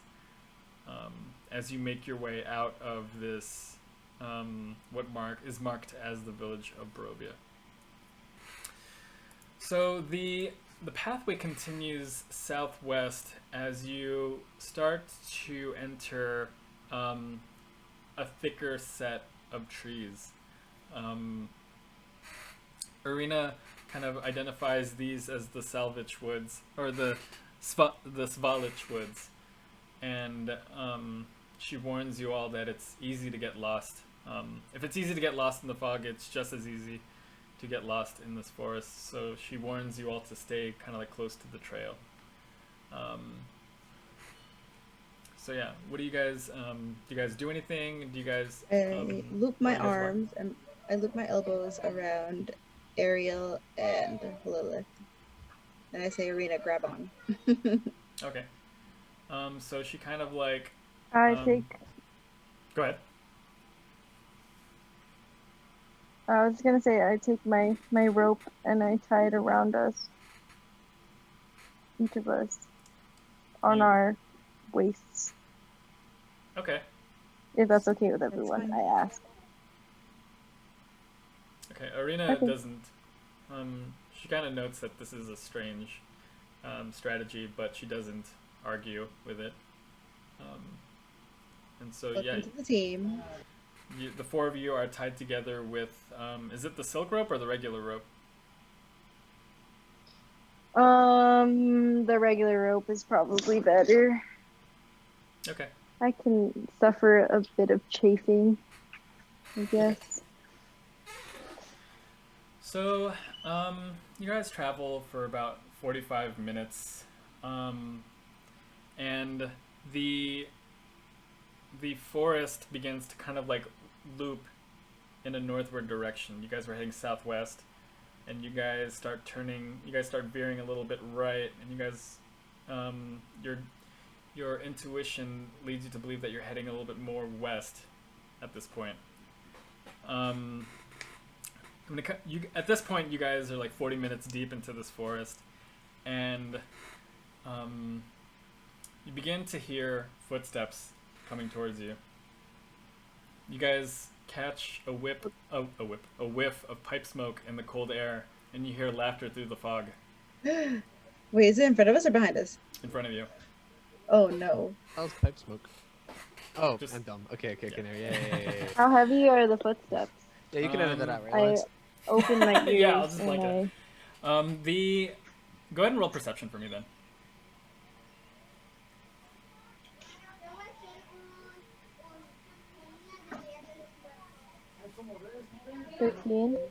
Okay, so you are the first to kind of intuit that these steps are the sounds. These steps and the laughter are the sounds of men, and you see 4 men emerging from the fog.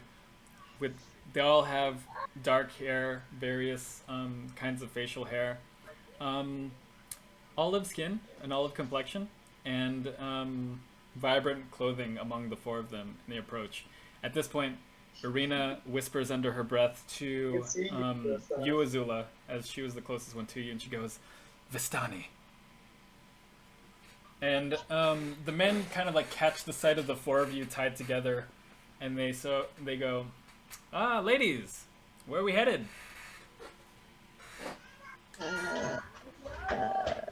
I say, "Why? Where are you going?"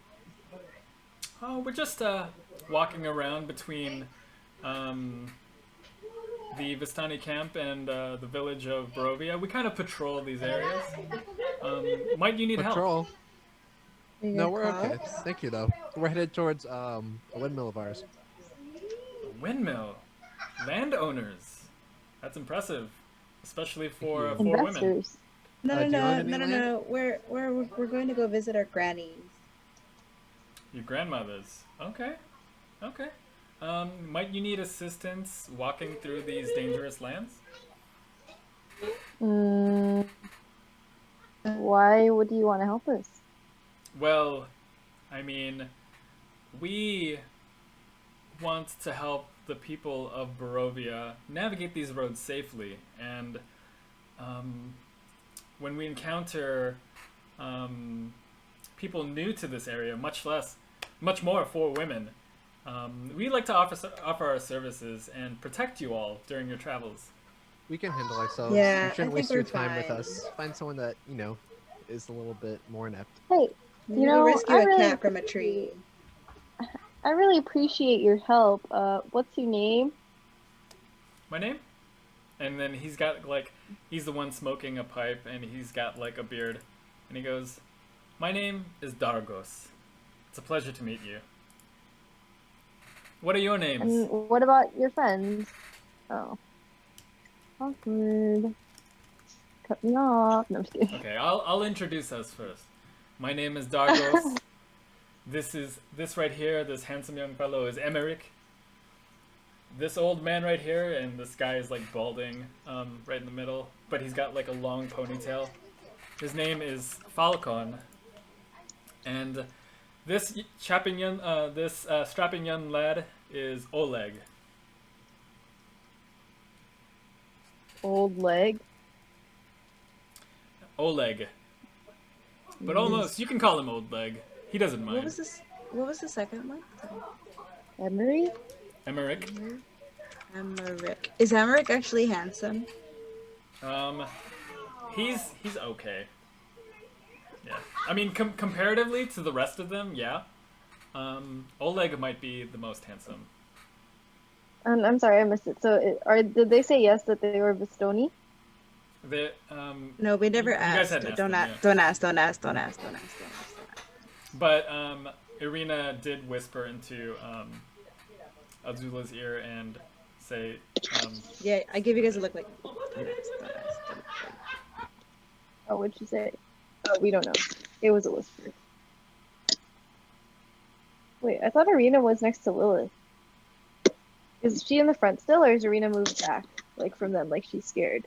Well, there was a point where Azula had moved to the front and kind of, like, said, "Lock your arms together," or something like that. Or, like, she put her arms in your guys' arms and walked close to you guys and told Ireena to do the same. And you had tied the 4 of you in a row. Yeah. Kind of like, yeah. So, but yeah, Ireena had told Azula some information, or like whispered when she saw them. Okay. And I say, yeah, I'm Arielle. We're just passing by. So, but thanks for the offer. I think we're okay for now. Okay, if I want to reassure you that these parts are dangerous, and if we join you, there will be 8 of us, and I don't fear for our lives with a number like that. 8 is very lucky in Vistani culture. I think you should just worry about your own group, and we can worry about our group. Oh. Okay, thank you for the offer, but if you absolutely insist and you're not going to take no for an answer, then we're not going to kill you over it. But I think we're okay right now. But if you insist, we're not going to physically try to stop you right now. Okay. We weren't. I'll rewind a little bit, and I just want to reassure you that we weren't doing it completely out of the goodness of our hearts.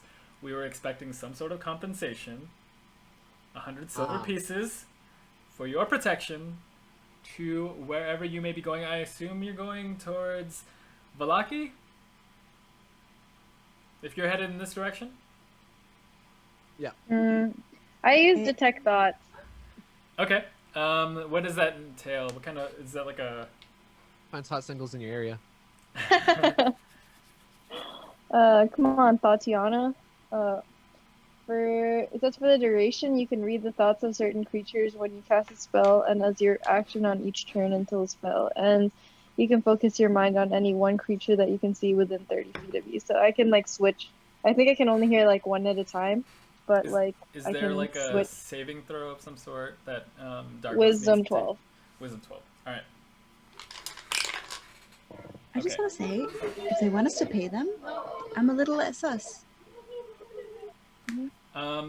So as your consciousness kind of becomes clouded over with the thoughts of Dargos, you see in his thoughts kind of just him imagining the 4 of you. And they're not the most wholesome of thoughts, but also he's seeking to make some money. So he's just a perv, but he's greedy. So he's not evil. He's just a dude. Yeah. Okay. Well, I switched that to the other. And I'm like, hey guys, why don't you keep the conversation going and let's get to know each other a little bit better. Why don't you go ahead and ask some questions? And then I switch to the next guy and listen to his thoughts. So you switch over to Emeric, and hold on, let me see something really quick.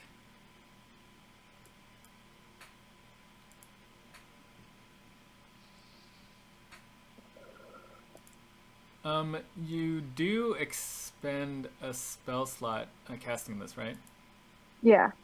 Okay, so yeah, as you get into Emeric's thoughts, he's more concerned. He finds you all attractive, and he thinks that the blue one, the blue one that's appears water-like, is the most attractive. But he's more so focused. There it is. We got it. We got it.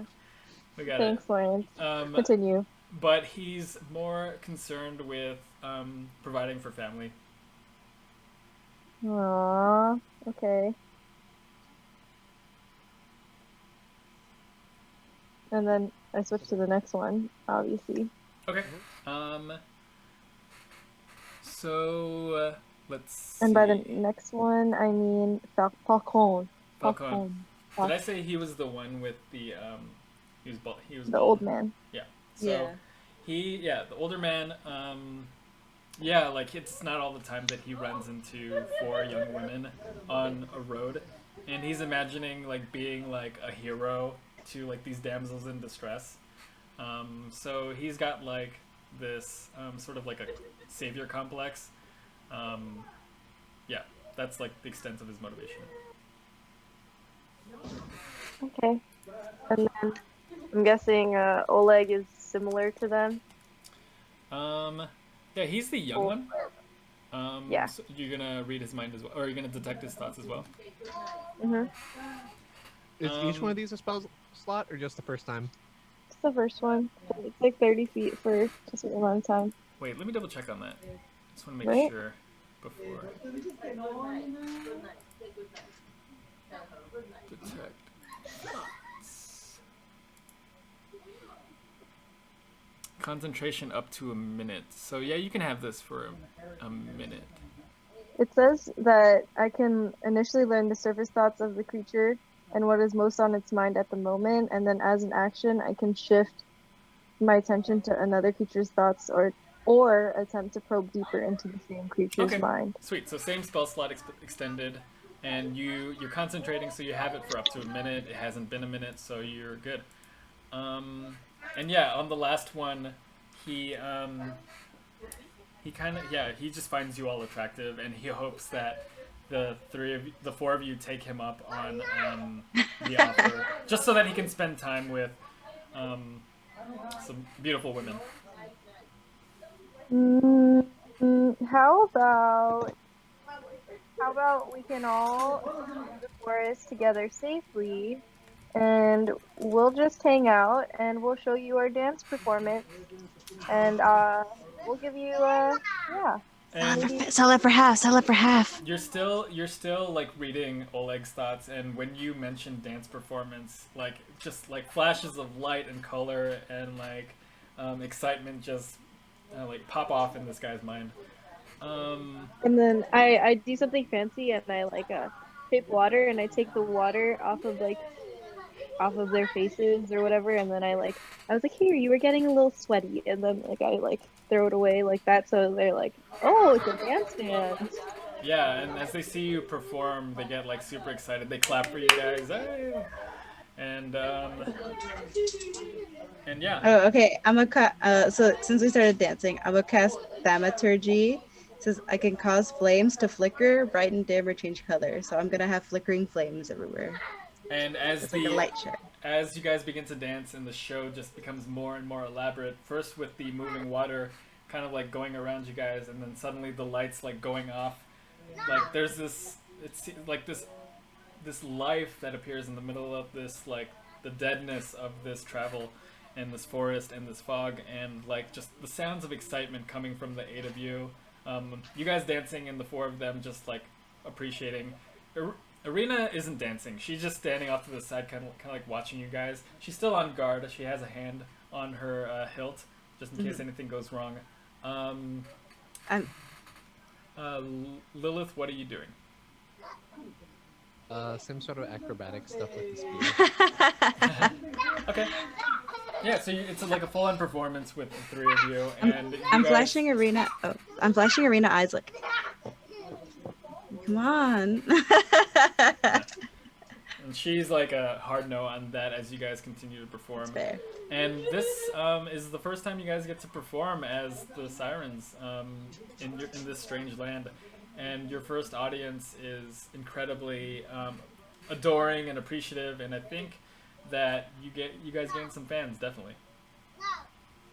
Nice. Good job, ladies. Then I say, that's usually 100 silver piece performance, but for you, free. Why don't we go through this forest together? That's actually really true. Okay. The 3 of you roll performance for me. All right, say no more.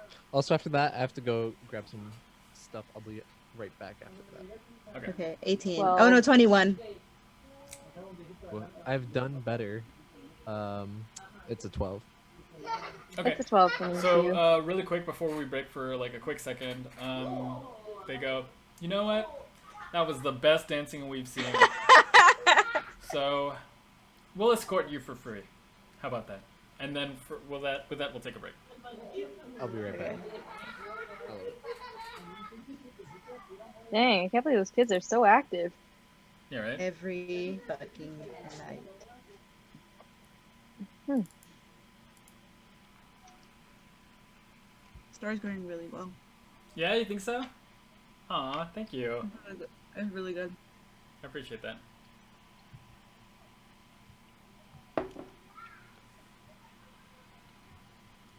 Fuck a bitch named Strahd, though. Who the fuck do you think he is kissing my hand? You didn't like him? Now, Carla loves vampires, but Azula hates strangers, and she really hates men. Couple that with some rando kissing her hand. Yeah. No, that's a no for me. Oh, I no for Azula. Sorry.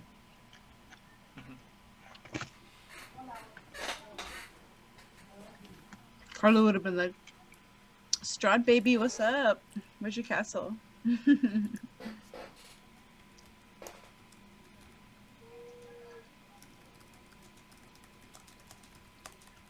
Alright. Hey guys, I'm back.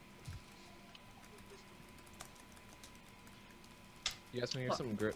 Man, I got like hella ants in my room now. Oh no. I know. How? That's what we get. Honestly, it has to be from eating in here. Like, I don't leave dishes in here, and I'm generally a pretty clean person with that stuff, especially in my room. But like, we haven't been able to vacuum it for like ants weeks. will take the smallest crumbs. The smallest crumbs. Yeah. We lost a shot glass in the garbage disposal, and so to get all the glass shards, I used a vacuum. And then we didn't clean out the vacuum, so the vacuum got all gross and moldy afterwards. So I've been in the process of cleaning that out for like a week now. Oh my god. Jesus. Yeah, it was pretty gross. We took out the hose and then left it in like a bucket with like water and bleach, and took it out, and we're leaving it out to like whatever, and it still smelled bad. So I'm like, okay, well, we just bought a new one. But yeah, No, so you might have to just buy a new one. Yeah, it's pretty grody.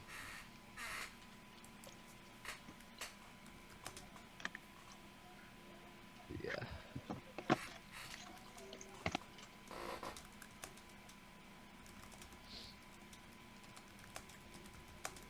Close the door on the neighbor. Like, I closed the door so the neighbors wouldn't like scream into it anymore. And Last, I'm back. And Greetings. Okay. Because of that, still I can't look outside. So now she's just sitting at my feet.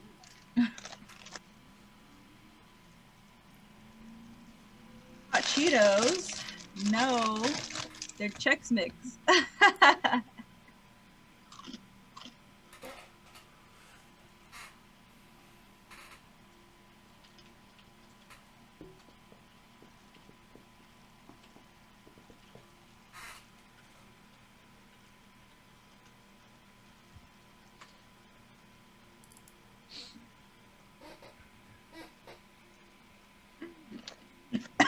Oh my god. New jug, okay? spicy, yeah. New Chex Mix are spicy. Ghost pepper Chex Mix, the most delicious Chex Mix. Never had Very it. spicy though. They're pretty rare to find. You can only find them at the pavilions, no other place. Gotcha. Hey guys, good to pick back up? Is there? Hell yeah. Alright. So, you guys had just performed for Vistani. And yeah, you guys have your first Barovian fans. And they agreed to escort you for free. Do you guys Onward, boys. Alright. Don't need to tell us twice. And they kind of, as you guys walk, they kind of situate themselves, each taking 4 corners of the area.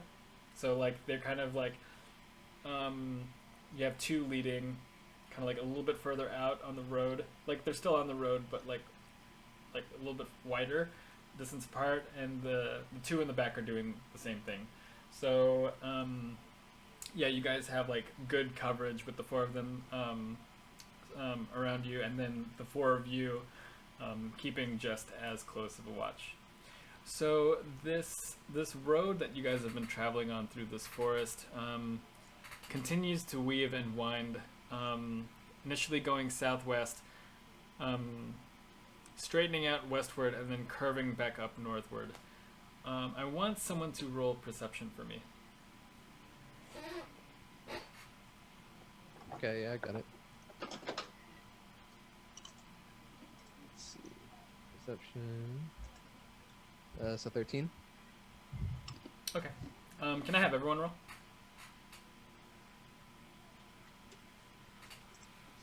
4. 7. Okay. So, Lilith, as you're like keeping watch, you notice off on the road, overlooked by the two in the front, they kind of step over what appears to be a small parcel. Oh. Do you guys see that in the middle of the road? That's no, I don't. Do we? Do we? We do, right? Oh, I mean, yeah. Like once yes. Once Lilith points it out, you guys see it in your view. It's kind of like a gray box. A gray box in the middle. Do one of you guys want to check it out? Looking at you, strong fellas. You're what are our escorts doing? They were kind of just keeping watch. Their eyes are scanning like up, and they're like, it doesn't appear to be anything. Okay, well I'm picking it up. Okay. In this box, it's kind of like tied with a bit of twine, keeping the box closed, and on affixed to the twine is a note. What does the note say? Let me send it to you. I'm sending it through Messenger. Yeah, sounds good.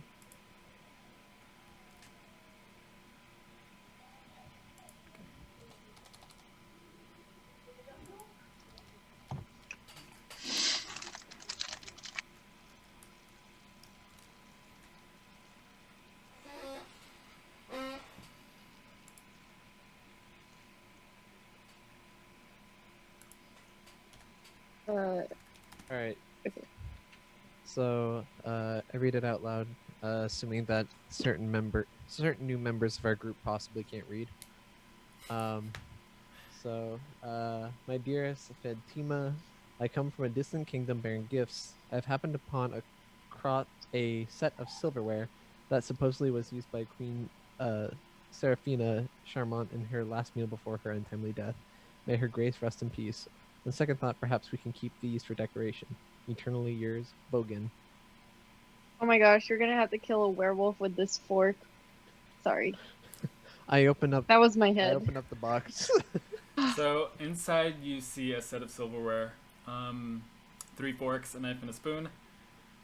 Each of the silverware are adorned at the very end of the handle with the logo of a 5-pointed star surrounded by a laurel wreath. I call a fork. I'll take the knife. Wait, there's a knife? I thought it was 3 forks and a spoon. 3 forks, a spoon, and a knife. Oh. Oh, well, yeah, it's a good choice. Solid. I'm fucking dead, dude. Okay. Then I assume that I'll hand one fork to Azula, and then I hand another fork to Ireena, and I'm like, I'll just keep this spoon for the soup. If that's alright.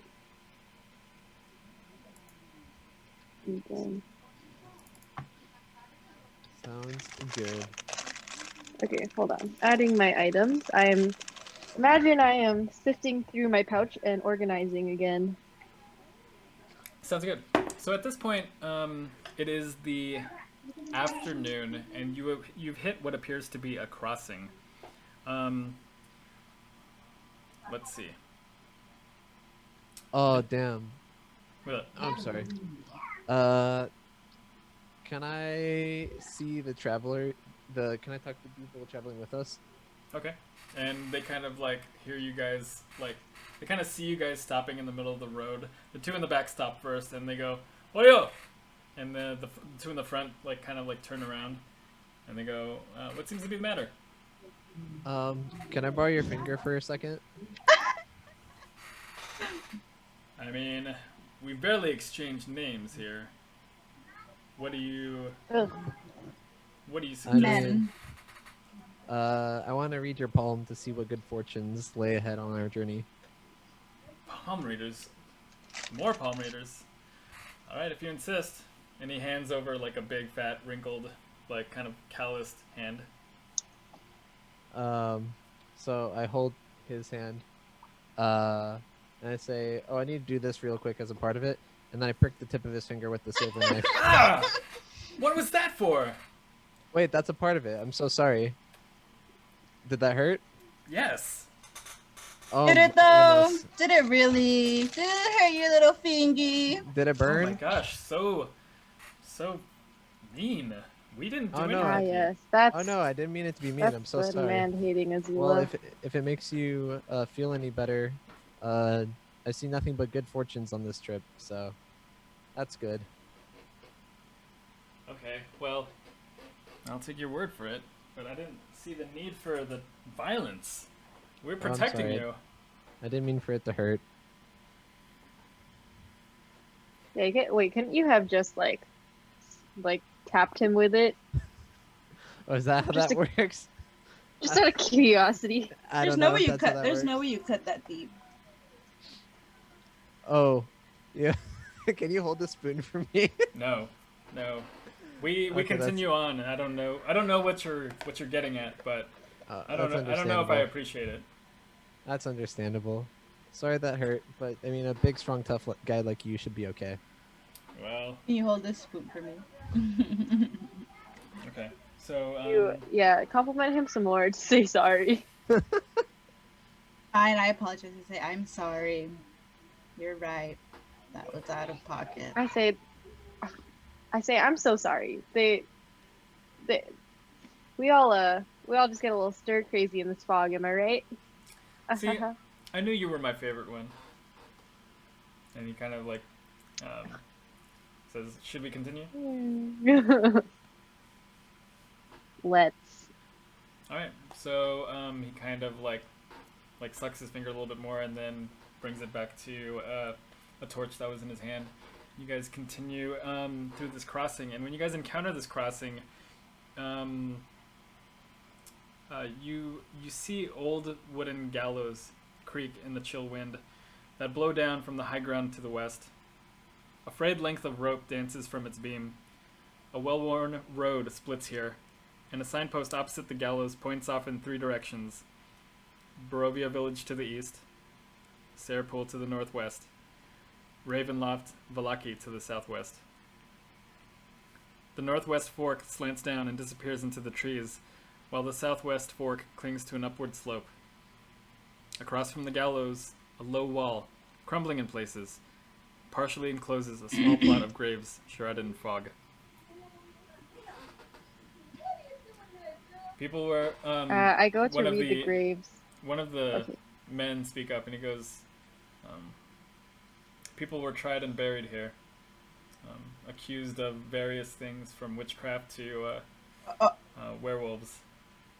Wait, is witchcraft bad? So the legend says. I mean, I'm accepting.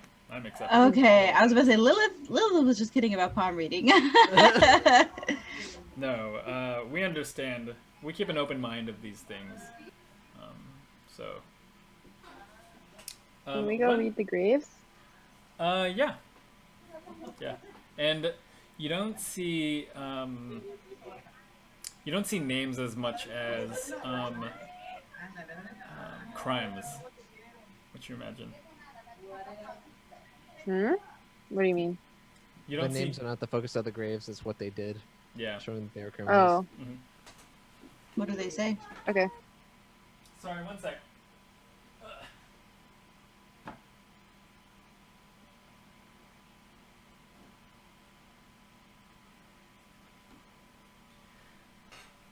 Hello?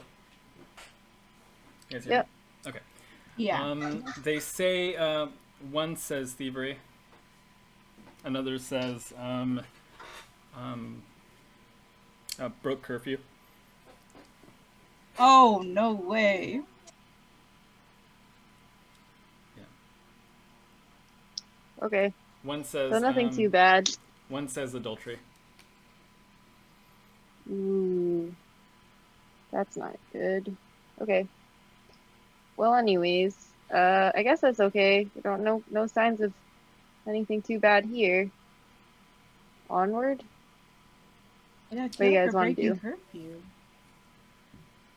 This is a long time ago, right? How long ago was this? Did you ask the men that? Yeah. Undoubtedly centuries ago. Possibly early puritanical sorts of people. Double. But shall we? Yeah. You guys pass the kind of like the ominous looking gallows that stand there, the wooden platform and all. And as you guys depart the area, Arielle, you hear a creaking noise behind you coming from the gallows. What does it? Where there was nothing before, now hangs a gray, lifeless body.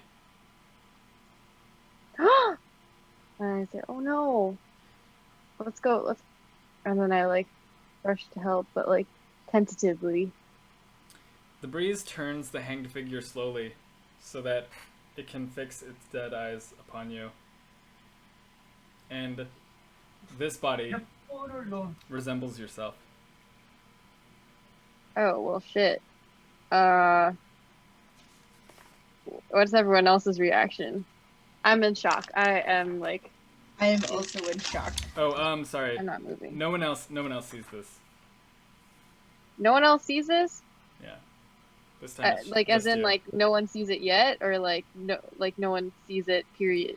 They turn around and they say you freaking out to this, to the gallows, and you're just staring at the gallows like in a panic, but nothing had changed for them as they were walking by. It's as if, you went into a sudden frenzy. Okay, and I say, do you guys not see that? And then I'm struggling to get the words out, but eventually I say I was there. I'm right there, hanging. She's looking at me. And then, what do they say? This isn't foreshadowing anything. No one says anything to my. The men are kind of the men are kind of puzzled, and they. Yeah, go ahead. I was gonna ask them, have you guys ever sort of seen a version of yourself in these woods? You could think of it like a doppelganger. Nope, there's only one of me. Handsome old me. The one and original. All right. Yeah. There's only one Dargos in these lands. Under my breath, I say, that's all we need. Under my breath, I say, thank goodness. Okay. Well, is there anything? There's no sound. There's nothing. You guys don't hear anything. What does it look like, Lawrence? It's just me staring at me.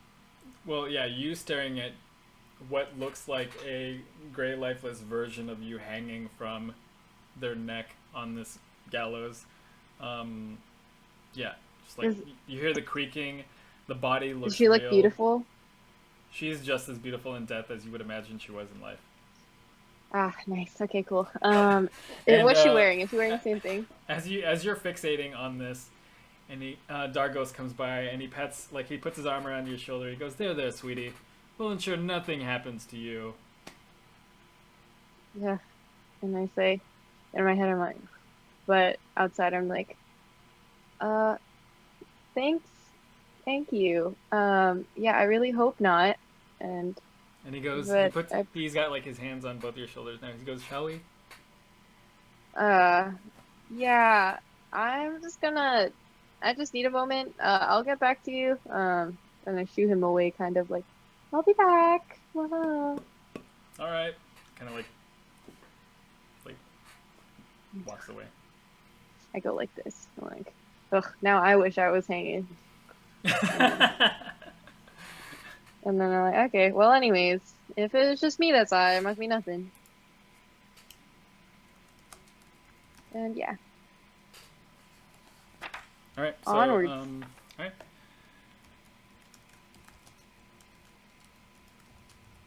You guys continue. Where are you? At the crossing, it is what you imagine to be the afternoon, even though And you're basing this just based on your internal clock, because the sky and the quote-unquote daylight out doesn't look much different than when you had awoken early in the morning. It's just always gloomy. The fog makes it really hard to discern. But you guys imagine it's sometime in the afternoon at this point. The road continues up northward, and you guys finally hear in the distance the sounds of laughter, the sounds of singing.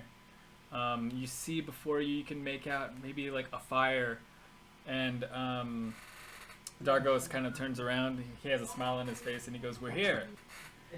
And at this point it's like early evening. It had been like 2.5 hours since you guys had passed the crossroads and the Gallows.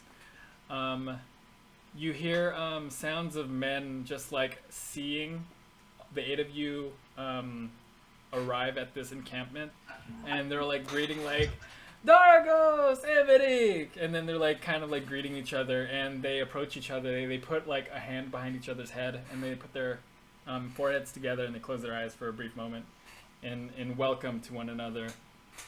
Finally, after the Vistani that escort you had finished their greetings with the Vistani that are set up in this encampment, you see one of the older men kind of like cast his eyes upon the 4 of you, and he goes, "You finally arrived. Madam Eva has been waiting." And with that, we'll close this session. Dang. That's sick. Yo, can I just say, Lawrence, that you've been fucking killing it with like Yes. every What ending. the fuck? Okay, I'm gonna write down. Ask Madam Eva about the Ava, right? Ava. I appreciate that. Thanks so much. It's really good. Bitch. Yeah, I'm trying to work on stepping it up. So. Well, it's fucking working, Lawrence. Thank you. It's stepped. But yeah, thanks so much for meeting up and playing. You guys did great. Thanks, man. Shoot, we're just here absorbing the content, having fun hanging out with each other. I'm immersed. True.